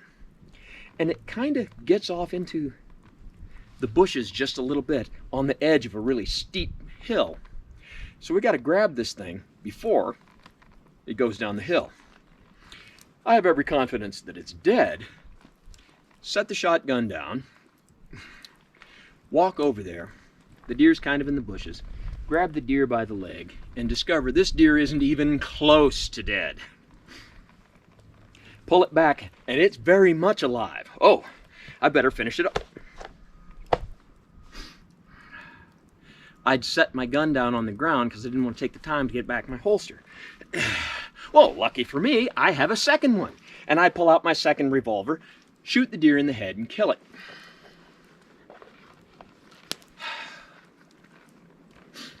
Took 3 guns to get the job done. 4 if you include that Bud was shooting at it. Well, we get the deer out of here. And in the necropsy, as we just look at the deer, we haven't even cut it open yet, I can see that my first shot, as I'm aiming at the leading edge, that pattern didn't spread out. That pattern was still only about this. That shotgun was a whole lot fuller choked than I thought it was. And that's a mistake, was not patterning that gun with that ammo. I had only hit the deer with 2 pellets, both in its left front leg, breaking that leg. My third shot that obviously hit the deer and put it down was the same problem. I'd only hit the deer with 2 pellets in its left back leg, breaking that leg.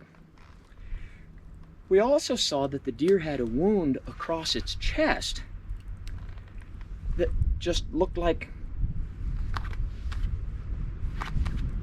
some kind of tear. What is that?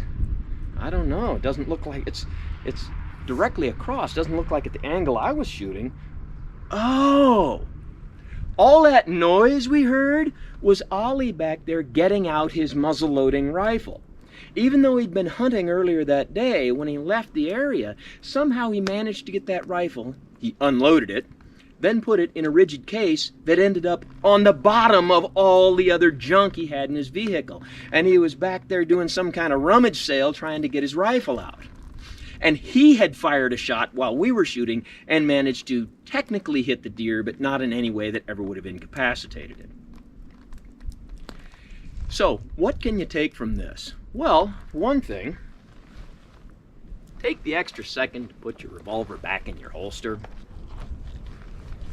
Another thing you can take from this is, remember the laws of your state. In this case, we could have had more rounds in our shotguns. Don't set your shotgun down when you go to pick up the dead deer.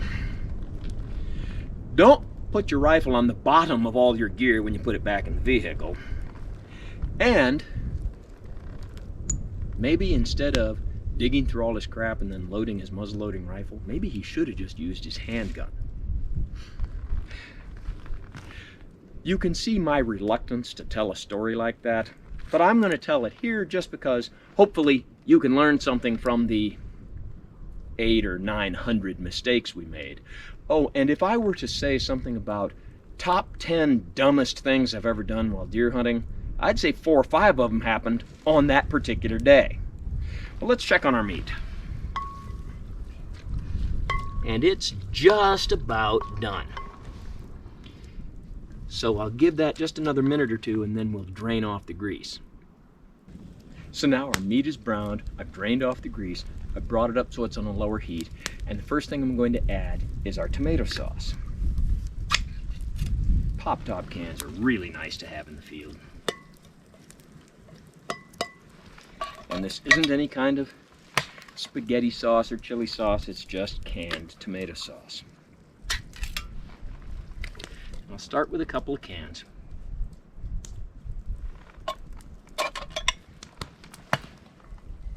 And we'll stir that in. I may add more sauce later depending on how the chili looks. Now I'll add our kidney beans. Now you can buy dried beans and then let them soak in water for 8 hours. I find it's far more convenient just to use canned beans. A very important thing is these are packed in liquid. You have to crack that can just a little bit, set the can on its side, and let all that liquid drain out, which I've already done. I'm also using dark red and light red kidney beans. Some people say there's a difference in texture. I can't tell. To me, it just makes a difference in color, and that can make the chili look better. And for that much ground beef, I'll actually use 4 cans of beans.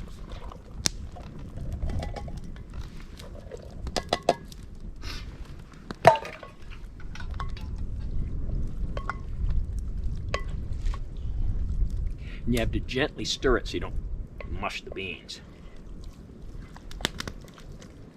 Okay, and looking at how thick it is, we'll need an additional can of tomato sauce.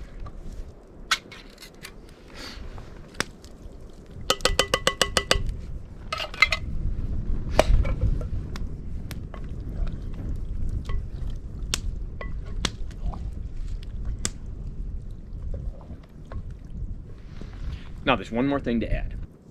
And I'm going to add diced tomatoes.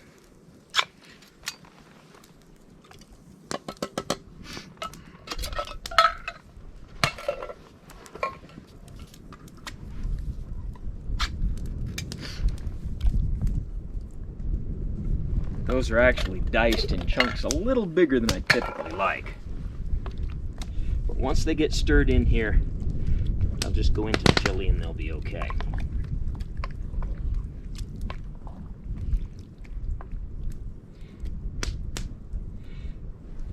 Now is where we have to add a really crucial thing, and that's the appropriate spices. So to spice our chili, I get into the cooking box and I get out my blend of spices. This is salt, black pepper, red pepper, chili powder, onion powder, sage, and cumin. Then in addition to that, I also have cumin, black pepper, and salt if I need to do any fine tuning. And of course, you have to be careful when adding spices because you need to have enough, but not too much.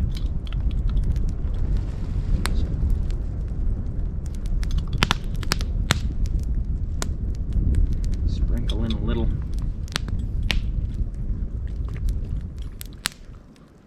Stir that in.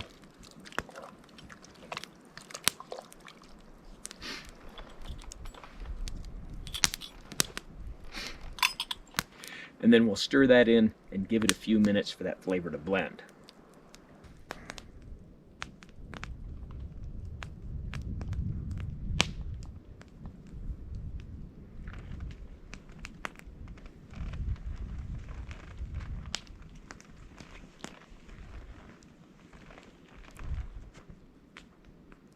guess after hearing that deer hunting story, they figured they had nothing to fear. Now we've let it simmer for about 15 minutes. And it's hot, but not boiling. That's just what we want. Stir that around a little bit and give it a taste.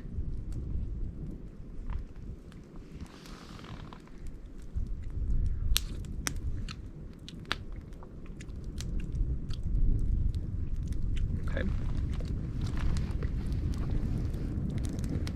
Definitely needs more salt.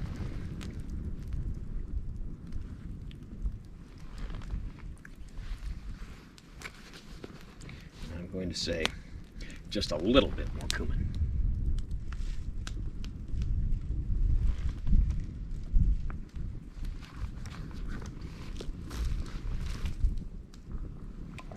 And we'll stir that in.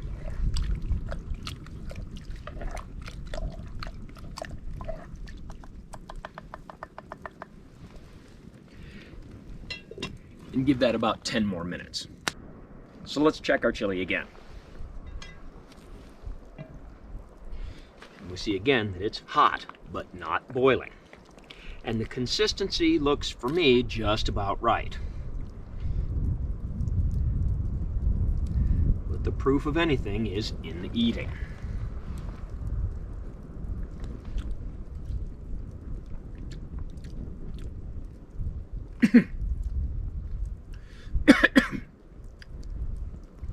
That looks like it's just about there. We'll give that a few more minutes. And here comes the chili, fresh off the fire, and there's something I may or may not demonstrate with it. And it looks like we're going to demonstrate it. That it's melting just a little bit through the plastic table. And you really have to be aware of that before you put any kind of pot on the plastic table. And there it goes. If I didn't have a hold of it right now, this might be a disaster. And this wouldn't be the first table I've ruined with this. This is the first table I've ruined intentionally doing this. But you've got to keep that kind of thing in mind. But anyway, let's try the chili.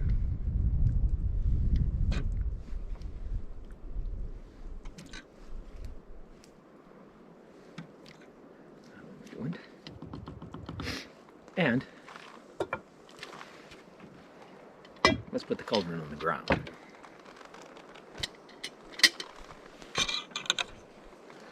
Now this looks pretty good, and before I try it, let's take a close-up look at it. And we can see our different colored beans, our bits of tomato, and for me, that's the way chili is supposed to look. And now let's taste it.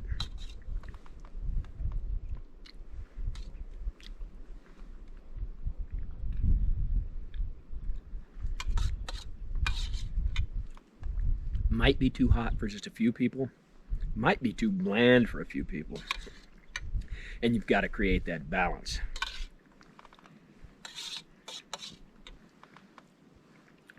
I think it's a good idea to focus on taste rather than heat. And then if you're serving the chili to a lot of people, make sure that there's something like Tabasco on hand.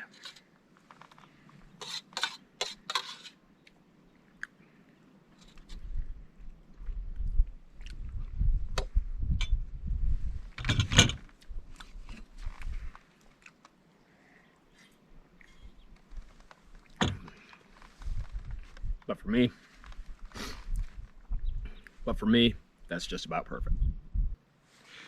Now this is a Remington Model 11 12-gauge auto-loading shotgun, and I'm going to use it to demonstrate a couple of things today. What I'm talking about is, recently I did a presentation on something called the over-the-shoulder technique, where you'll actually shoot with the stock up here. Some people will call that the short stock technique or short stocking. And based on the commentary and the questions that were generated by that presentation, there were a few things I obviously failed to make clear, so let me do a follow-up now. One of the questions I got in various different forms was, why was I using a pump shotgun to demonstrate that technique? There's several reasons. One being people contacted me asking me to do a presentation on that technique. And when they were asking about it, they were asking specifically about pump shotguns. A couple of people sent me links to videos that were demonstrating that technique, and those videos were people demonstrating the technique with pump shotguns. Oh, and side note, no, Chris, yours was not one of the videos I watched. Okay, that's why I used a pump shotgun. A lot of people said that I should use an autoloader. All right, people asked about pumps. Also, you have to remember that it's very easy to say, you should go get this type of gun. Not always so easy to do it. When I was in the military, when we used shotguns, they were pump shotguns. Autoloaders were not an option. A lot of police agencies issue pump shotguns. I'm sure there's some that issue autoloaders, but a lot have pumps. Autoloaders aren't an option. A lot of people will have a certain shotgun because that's what's available to them. That's what they inherited. That's why I have this shotgun. Some people might live in a jurisdiction where pumps are okay and autoloaders are not. That's why I used a pump. Now, many people were of the opinion that if you used an autoloader in that technique, it would work a lot better. That's an interesting proposition. I wonder if that's true.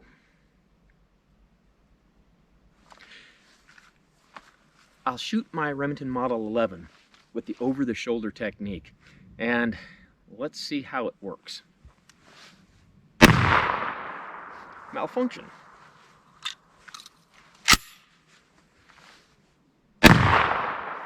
Malfunction.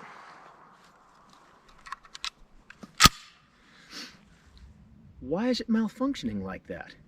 Because this has a recoiling barrel. And to hold it properly in this way, I have to have my thumb over that barrel. It's interfering with the operation of the shotgun. So let's try it just this way. Still a malfunction. Okay, well, maybe my shotgun just doesn't work right. The one thing I really don't like about this shotgun is it's difficult for me to load it quickly.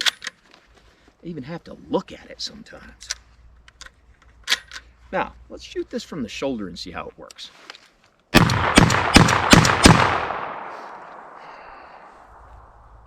No, sometimes that technique does not work better with an autoloader.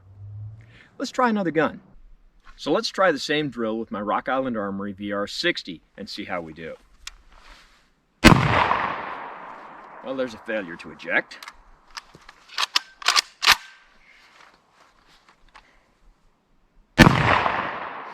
There's a failure to eject.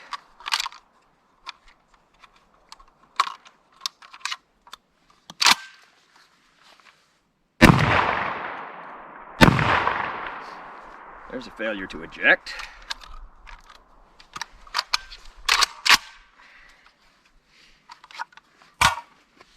So let's try that with the shotgun in my shoulder and see how I do.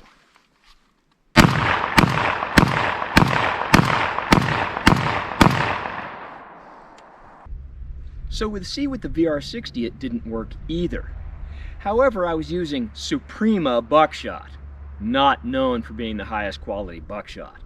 Now let's try this with Winchester 12 gauge 2 3/4 inch 1 1/4 ounce of number 6 lead birdshot and see if we do any better. So far, no.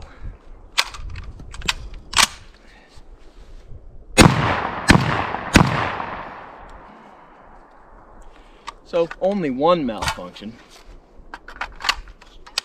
So let's try this one. The shotgun's in my shoulder.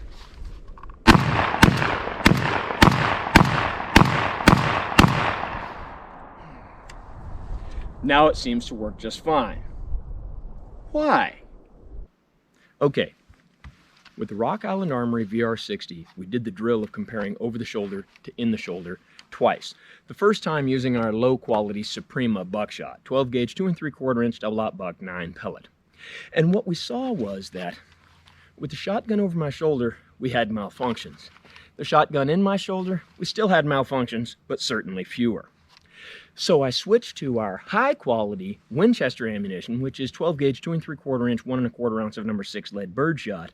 And then we saw that over the shoulder malfunctions, in the shoulder none. With the Remington Model 11, I used the high quality Winchester ammunition the whole time.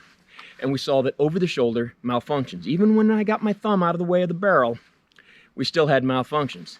In the shoulder, we didn't have any. What are the reasons for that? Okay. I don't want to debate the semantics of recoil versus blowback operated firearms, but I am going to say that the vast majority of autoloading shotguns are dependent upon the pushback when the firearm goes off to make the action cycle correctly. For every action, there's an equal and opposite reaction. When your propellant combusts, forcing your charge of shot down the barrel, it pushes the firearm back. It is that pushing motion that makes the action cycle. If the shotgun has some resistance, like being in your shoulder, the action will cycle correctly. If there's no resistance, it just moves the whole gun back, and your action will not cycle correctly. Holding the shotgun over the shoulder, I'm not absorbing the recoil in the right way. Now, some people said that the over-the-shoulder technique would work with an autoloader.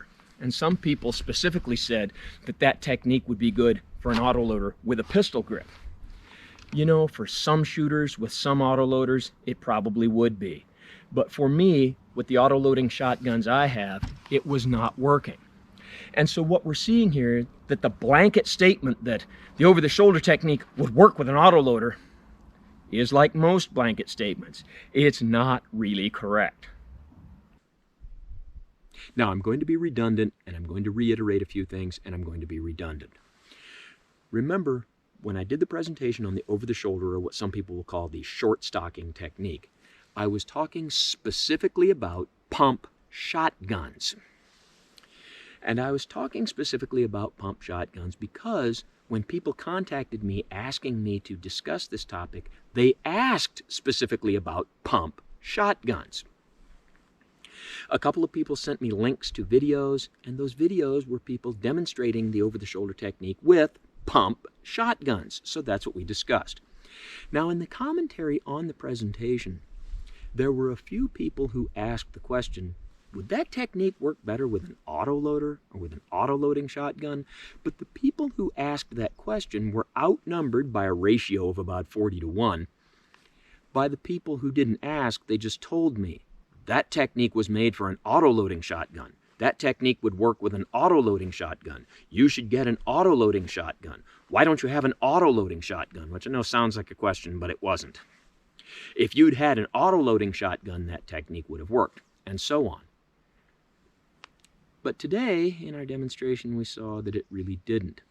Now, I have to reiterate that today what we're talking about is autoloading shotguns, not autoloading rifles, autoloading shotguns.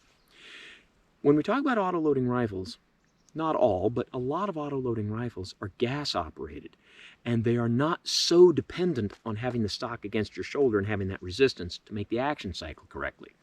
There were a lot of people who commented and said that they had learned that short stocking technique in the military, but not with a shotgun, with an M16 series rifle. And with that, you'll probably have very few malfunctions. But when we discussed doing the technique with an autoloading shotgun, we saw that it didn't really work very well. Now, I'm sure that there are some shooters with some shotguns that could make it work. Maybe if someone were a lot more of a physical specimen than I am, and he could control that recoil better, then with an autoloader he could have gotten it to work. But for me, with my shotguns, it didn't. And we see a lot of people telling me that it'll work, when it really didn't. And so blanket statements like that aren't really correct. And we have to look at this in the sense of people making that statement so assuredly when they're not correct. When people make statements like that, it becomes obvious that they haven't done it, or they've done it so little that they haven't collected enough data to know that it doesn't work with every shotgun and every shooter. And so they're making these very confident, very assured statements when they really are basing their conclusions on completely insufficient data. And when people do that and make those kind of statements, that's really a detriment to all of us. Now, I'll be the first one to tell you that I've certainly made lots of mistakes, and in a few moments I'm going to tell you a very long, multifaceted anecdote that illustrates the point I'm trying to make. But I've dealt with this kind of thing quite a bit. Let me tell you a short anecdote before the long one. Long time ago, I was watching an old war movie, and in the movie they don't really depict someone doing this, but someone talks about having done it. He blew up some Nazi thing, and someone asks him how he did it. And he explains that the way he did it was with a pack of cigarettes and a book of matches. Now, what he does is, gets the cigarette. Yes, I know that makes me look really cool. And then he takes the book of matches, lights a cigarette with a match,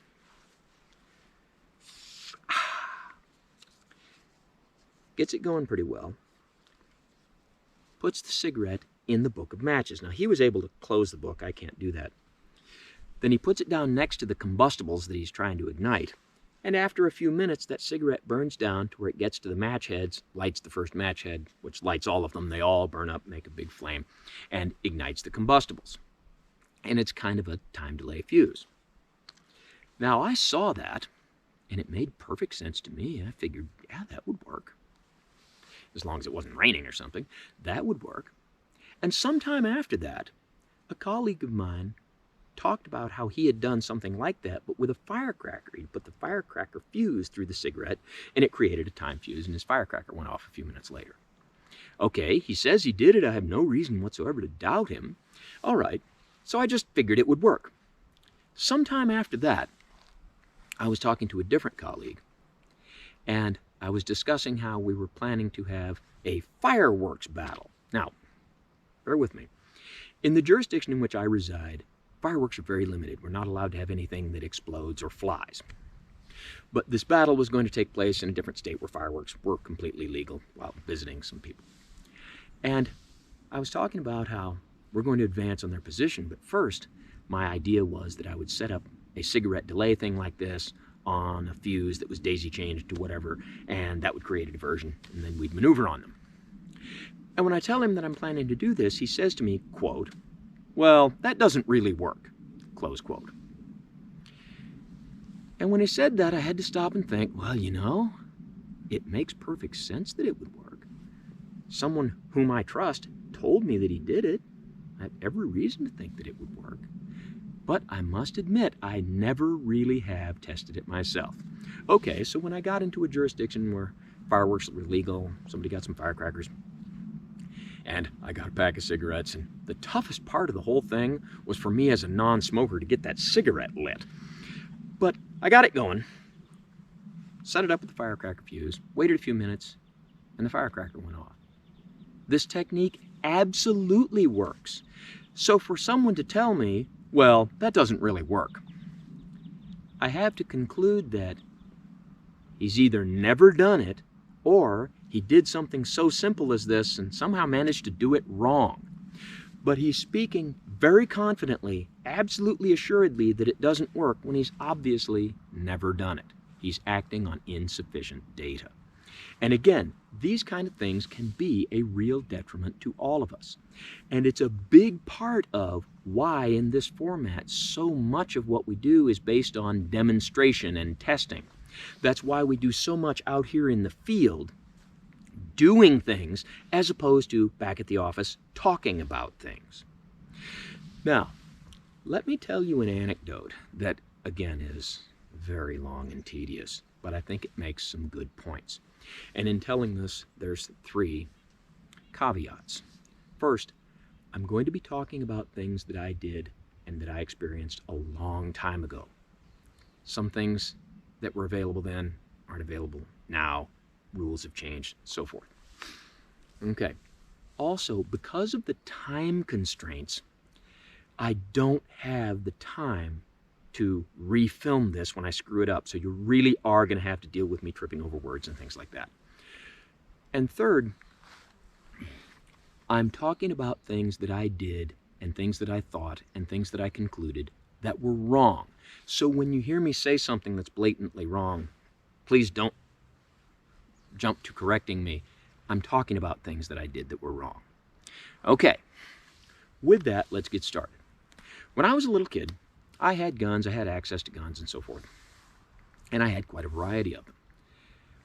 When I was a teenager, I had a few guns, and I did a fair amount of target shooting, impromptu plinking in the field, camping trips, hiking trips, and a little bit of hunting. When I did that, I had access to rifles like 30-06, 12-gauge shotguns. In fact, this Remington Model 11 has been in my family since before I was old enough to drive.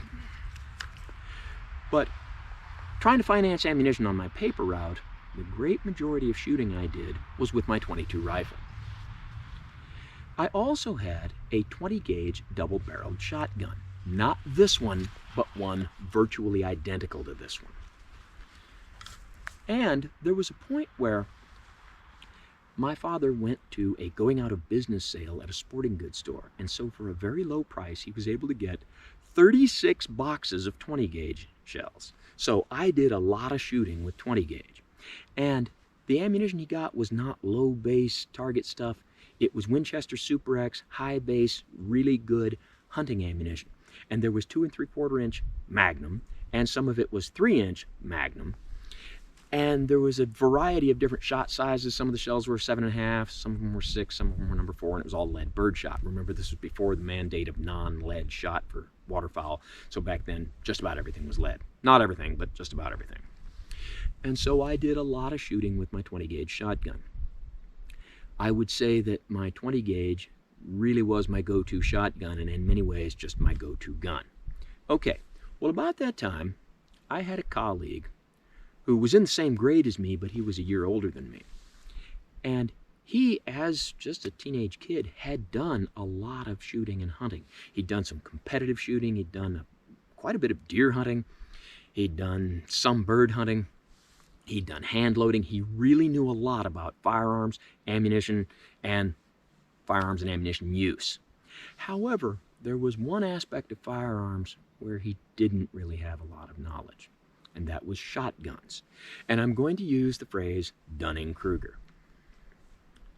The amount of knowledge he had about shotguns and their use was far, far less than the amount of knowledge he thought he had about them. Now, this particular kid owned a couple of 20-gauge shotguns, and listening to him talk, he used them occasionally. But for some reason, he thought that shotguns in general were very weak and just about useless, and that the 20-gauge was even bad as shotguns went. He really thought that shotguns were okay for bird hunting if the birds were pretty close, but they had just about no application other than that. They weren't really good for hunting squirrels, completely superfluous for hunting rabbits, totally useless as a home defense tool or as a warfighting tool or anything like that. Shotguns just about had no use. And I have to emphasize, he was of the opinion that 20-gauge was just pitifully weak and just about useless for anything. Now, recently I did a presentation on the bullet resistance of items in grocery stores, and I told a very short version of a long anecdote, and I said I could bore you for half an hour just with the debate that a colleague and I had over the power of a 20-gauge shotgun. This is the long version of that. At that point I told you about this much. Well, to truly tell the long version of this story would go on for over an hour. I know I said half an hour, but it would go on for over an hour. I timed it. And so I'm going to tell you the shorter version of the long story, even though this version is going to be very long. Well, anyway, I go out in the field with this guy on many occasions. And on one occasion where I was talking about the squirrel that I mentioned earlier, again, that was the short version. Here's the longer version of the squirrel story. We drive out to a place stop. We're going to go look over this clear cut. We get out of the vehicle, and I brought 2 guns, my .22 rifle and my 20-gauge shotgun. Well, I get the shotgun out. And before we ever get to the clear cut, he's telling me the shotgun's going to be insufficient because we might have to shoot quite a distance. Okay, well then, if they're out of range, you can shoot at them with the .22 rifle. Well, we get over there, And we get to the edge of the clear cut, and I'm looking, and a squirrel gets up on a stump about 40 yards away, maybe even farther. And as I bring the gun up, before I can even aim, he says something like, "You're going to try to hit that from here?" "Yeah." Shoot the squirrel. Falls right off the stump. Now, before I said that he was amazed by that, again, that was a short version. The slightly longer version is that he didn't really believe that I'd hit it. "Oh, I don't think you got that." "Yeah, I did." "Oh, I don't think you hit it." "Yeah, I did. I'll go over there and pick it up." "Well, okay." And I go over there. Here it is, dead squirrel. And that's when he's just shocked and amazed that I was able to hit a squirrel 40 yards away with a 20 gauge shotgun. And I have to explain to him, okay, this shotgun has 3-inch chambers. I'm using 2 3/4-inch ammunition, but it's 2 3/4-inch Magnum. How can 2 3/4-inch be Magnum? Okay.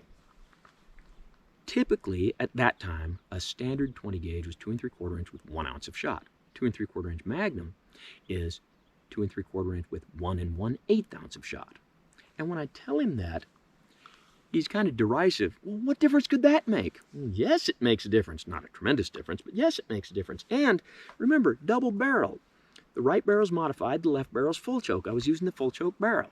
Even at that, he was just beside himself that I could have shot the squirrel at that distance.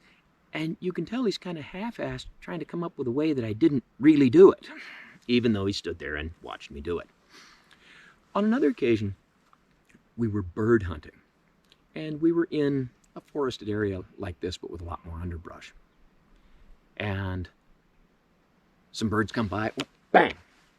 And the bird was going just over the tops of the trees, and I shoot it, and it goes down behind the trees.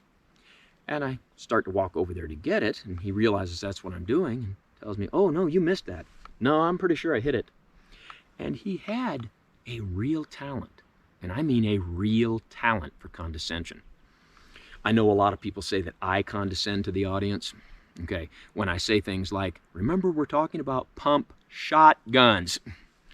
Well, no matter how many times I say that, there's people in the commentary that show they didn't get it. And my apologies for the redundancy to everyone else. But this guy had a real talent for condescension. So I'm like, "Yeah, I hit it." He said, "No, buddy, I think you missed." "Okay, well, we'll find out in a minute." And I go off digging through all the brush. And there it is. "Yeah, I got it. Here it is." And he's just kind of shocked that I hit this thing. And you can tell he's kind of thinking, trying to come up with a way of how I had staged that, because he doesn't really believe that I was able to hit that bird at that distance with something so terribly weak as a 20 gauge shotgun. Now, there was an occasion where we went duck hunting. And duck hunting's a little different. At the time, I had never hunted ducks, but what I heard was that if you're in a place with a lot of ducks, you might end up shooting a lot. So rather than the double barrel, I thought it would be a good idea to take a Remington Model 11 autoloader. And yes, this gun has been in my family since before I was old enough to drive. Now, I didn't have a vast supply of 12 gauge ammunition, but I was able to scrape together some money, get a couple of boxes, went out there and did shoot a lot. Got quite a few ducks. Okay, great. Well, we went back a couple of weeks later. We're going to hunt ducks again, but this time I was out of 12 gauge ammo, so I take the 20 gauge. And that worked out fine because there was hardly any ducks, and if I remember correctly, I only shot at one that day. But it comes flying by, and it's at quite a distance, and it's moving fast. Bang! Got it. And he's just shocked that I was able to hit a duck flying that fast at that distance with a 20 gauge shotgun. Like, okay, well, we're being serious now, so I brought the 3-inch Magnum ammunition. That's 1 1/4 ounce of shot. That's the same amount as a 12 gauge. "Oh, but it's still just a 20 gauge. Okay. Now, on another occasion, and I've only got a few of these left, so bear with me, but I really want to make this point. On another occasion, we were jackrabbit hunting, and he seemed to think that a 20 gauge was insufficient for that. Okay, but he sees me shoot jackrabbits at distance of 30, 40, 50 yards with the 2 3/4-inch ammunition, because I saved the 3-inch ammunition for serious stuff like duck hunting. And even though he sees me do that, he's still telling me, well, yeah, I don't know about a shotgun for rabbit hunting. Seems to be working fine. And he still seems to think that I would have been far better off with a 12 gauge. Seems to be working fine. Well, in this rabbit hunting process, I happen to see a bird fly by. And this bird's going pretty slow. And he's at quite a distance. Hey, look at that. Okay. And I come up to shoot it. And again, I don't remember his exact words, but it was something like, there's no way I can hit that from here. Okay. Now this bird is at quite a distance, but it's not very high in the sky. I mean, I really only had to aim up about like that. So I shoot and killed it instantly. It just falls right out of the sky. And he's shocked by this. And because it fell so straight down, I was able to pace off the distance.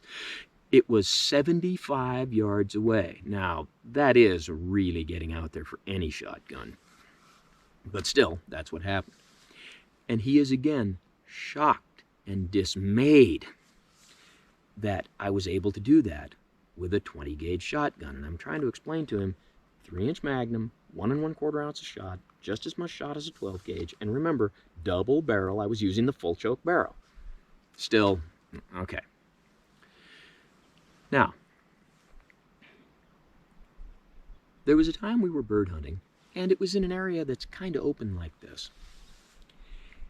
And we're walking along, and right in front of us, a forked horn, just a little forked buck deer, jumps out of a bush and runs.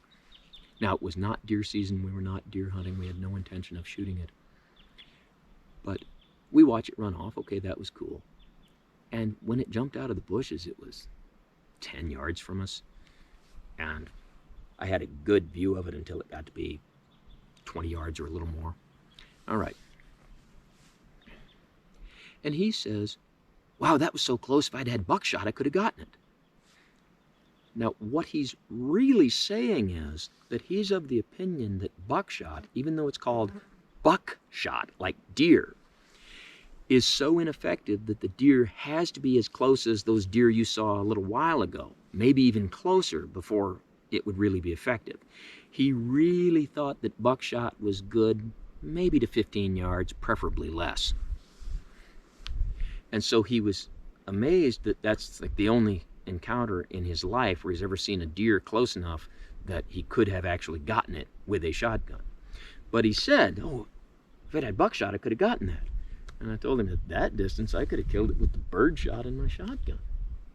And he's looking at me like I'm crazy for thinking that. And I'm looking at him like he's crazy for thinking that I couldn't do that. Now, I'll tell you one more little bit of this long thing. Back in those days, the Cold War was still going on. And there were a lot of people who thought that war with the Soviets was very possible. And there were a lot of people who thought that it was even possible that the Soviets might invade the United States and we would be here as a stupid teenage kids in a position where we had to battle the Soviets. No, where we had to battle the Soviets. Okay, this predates Red Dawn. All right. Side note, the movie Red Dawn. One, it happened after the things that I'm talking about. I was in no way inspired by Red Dawn. You got to get your chronology straight. Two, I never saw the movie Red Dawn until I was, I think, 35 years old. Back when Red Dawn was in the theater, I knew a couple of people that went and saw it. And I asked somebody, okay, what's this movie about? And he tells me it's about how the Russians parachute into Colorado and attack Colorado. That sounded like the most absolutely stupid thing I had ever heard. Okay, well, this whole point is about making conclusions based on insufficient data. All right. No, it wasn't that the movie was absolutely stupid. It's that the guy I knew that went to see it was absolutely stupid, and I was absolutely stupid for putting any credibility into anything he said. Okay, but to get back on task, back when I was a teenager and I was hunting with this colleague of mine, the idea of the possibility of Soviet invasion was something that people occasionally talked about, and it was a subject that came up with us a couple of times. And we were talking about, well, if you had to organize a platoon of people that had a whole bunch of different firearms and probably not real military firearms, that you might want to have one squad that put all your people with shotguns in this one squad, and they would, and before I could even get out what they would do, he interrupts me, and this is one of those where I can remember his exact words. He says, "Shotguns? Well, that'd be the suicide squad. I mean, maybe give them 10 shells apiece or something." He was adamant that shotguns are okay for bird hunting, but for any other application, they are just about useless. Now, we have to examine why. Why did he think that? And as near as I can tell, he had the problem that as a little kid, some adults told him that shotguns are terrible and shotguns are good for birds and nothing else, and he believed it, and he stuck with that belief system despite all the evidence that he saw to the contrary. Another thing that I think may have really been the case is that when he used a 20 gauge shotgun, the ammunition he was using was low base, target grade stuff that wasn't really all that good, and he didn't understand that if you properly load your 20 gauge shotgun, it can be very effective. And he just didn't understand that, and he was so invested in that belief system that despite everything we ever did, and remember, this is the short version, everything we ever did, he couldn't get out of that belief system. Now, we have to talk about all the things that I concluded that were absolutely stupid. Okay. I thought my 20 gauge shotgun was capable of a lot of things, which it certainly was not capable of doing. I thought it had abilities that it did not have. I thought it could do things that it could not do. And I thought those things based on quite a few things. Let's start with, when I was a little kid, a couple of adults that were in the know told me that when you're looking at the different gauges of shotgun, 20, 16, 12, whatever, that they all have just about the same velocity. The only real difference is the amount of shot. Okay, adult that should be in the know, thank you. Okay, that is absolutely wrong, and we've demonstrated that in this format a few times. But that's what I was told, and that's what I believed, and of course, with no chronograph and no inclination to test it, I was stuck with that. Another thing is that at the time, you could buy different stuff, but when you bought 12 gauge ammunition, what was considered standard was 2 3/4 inch with 1 1/4 ounce of shot. Okay, well, I've got a 20 gauge with a 3-inch chamber, and when you buy the 3-inch Magnum ammunition, it's 1 1/4 ounce of shot, the same amount of shot you get in a 12 gauge. And since all your shot shells are pretty close in velocity, I'm thinking that my 20 gauge shotgun is as capable as a 12 gauge. Now, that's a logical conclusion based on the erroneous information I was given. But there was also evidence in things that I saw personally that I thought supported that conclusion. For example, I talk a lot about jackrabbit hunting. I've done quite a bit.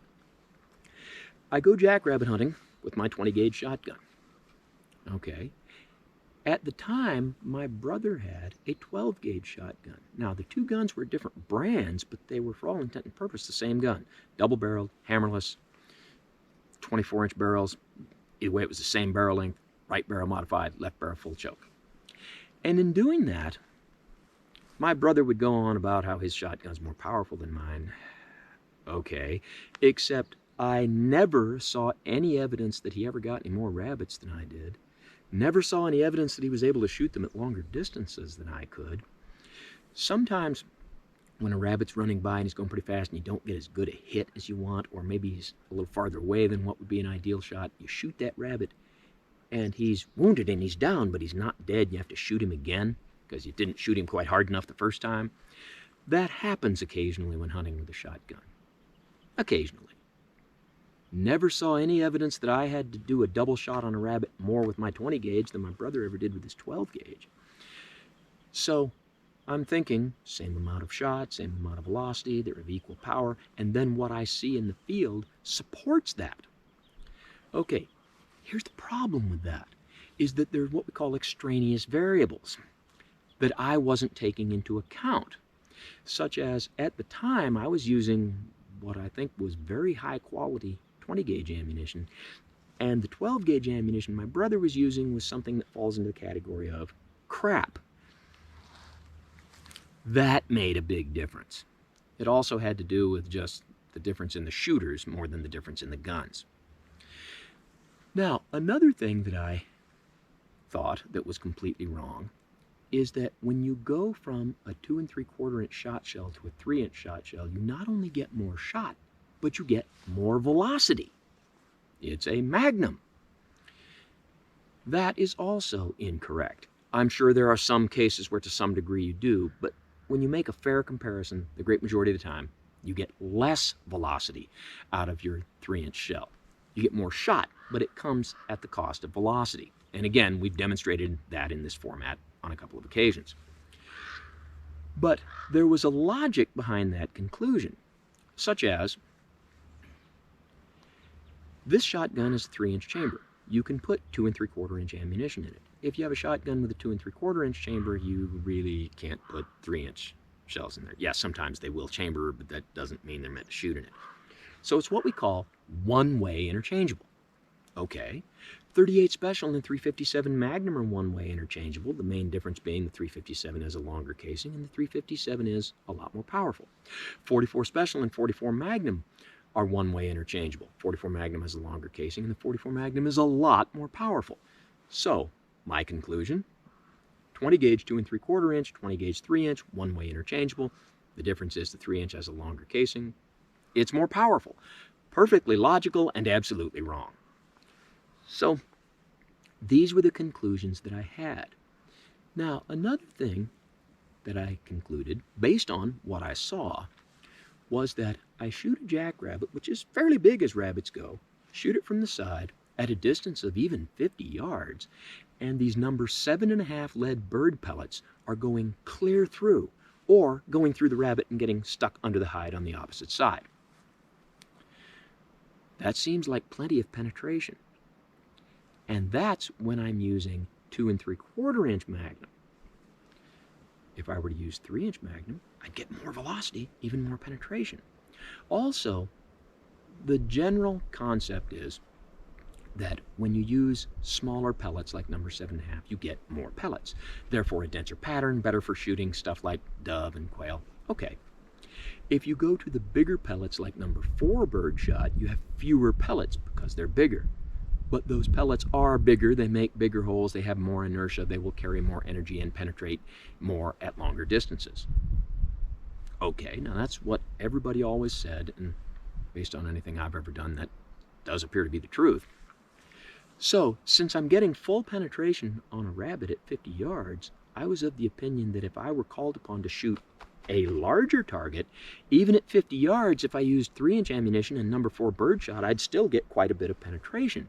And although on that larger target, that might not be immediately fatal, it would most certainly be a mortal wound without immediate and significant medical intervention. That's what I thought, and that seemed logical. However, we know, because we've demonstrated it in this format, that even with big birdshot fired from a 12 gauge shotgun, which we now know is more powerful than a 20, at 50 yards we weren't penetrating the meat target in any significant way. So I thought that, but I was absolutely wrong. Still, shooting the deer at 20 yards with a good load of birdshot, I think it would have been fatal. Not as fatal as I considered it to be at the time, but yes, it still would have been a mortal wound for the deer.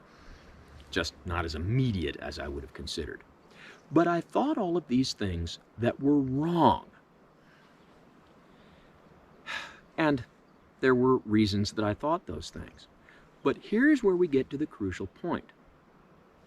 One of the reasons that I steadfastly believed these things was because the colleague who was trying to tell me that all those things are wrong is someone who has demonstrated again and again that when it comes to shotguns, he just doesn't know what he's talking about. He has so many opinions and so many conclusions that are so wrong, it strengthens my belief that I'm right. I take him being wrong as evidence that I'm right. And in reality, the fact that he's wrong isn't evidence that I'm right, it's just evidence that he's wrong. Now that's a complicated thing to explain. Let me see if I can illustrate that. So here's something that might help me illustrate my point, and it will require some math. This is 3 plus 5 times 5. 3 plus 5 times 5. So, solve for x. I'll give you a moment.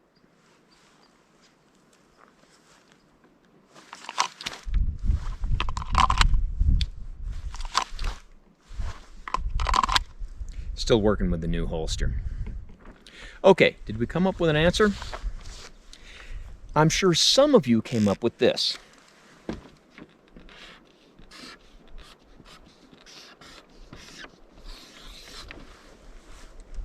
X equals 40.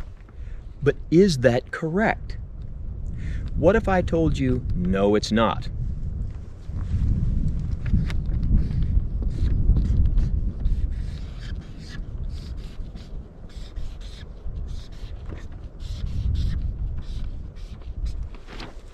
X really equals banana. What? Okay, this is the point I'm getting at. You come up with an answer that may or may not be correct, but when I tell you you're wrong and that the real answer is banana, that's obviously wrong. And so you take the fact that I'm obviously wrong as evidence that you're right. And it isn't evidence that you're right. It's only evidence, rather conclusive evidence, that I'm wrong. So what is the correct answer here? Let me show you something.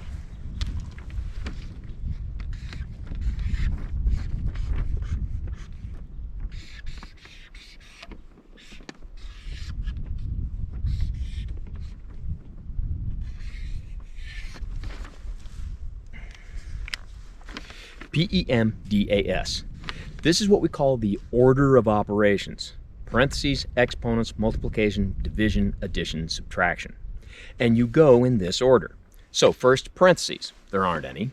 Then exponents, there aren't any. Then multiplication. 5 times 5 is 25, and that's what we do first. Then division, there isn't any. Then addition. 25 plus 3 is 28. Then subtraction, there isn't any. So the correct answer here is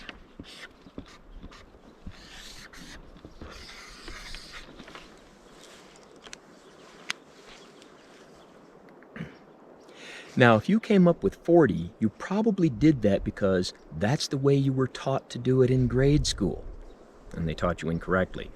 Or you just did it from the logical point of view that we read left to right, so you did math from left to right. But there is an order of operations. Now, how do I know that? Well, I base that on the sources that I have, which is taking a collegiate math class and getting an A. But what we really want to illustrate here is, just because someone gives you an answer that's stupid and wrong is not evidence that you're right.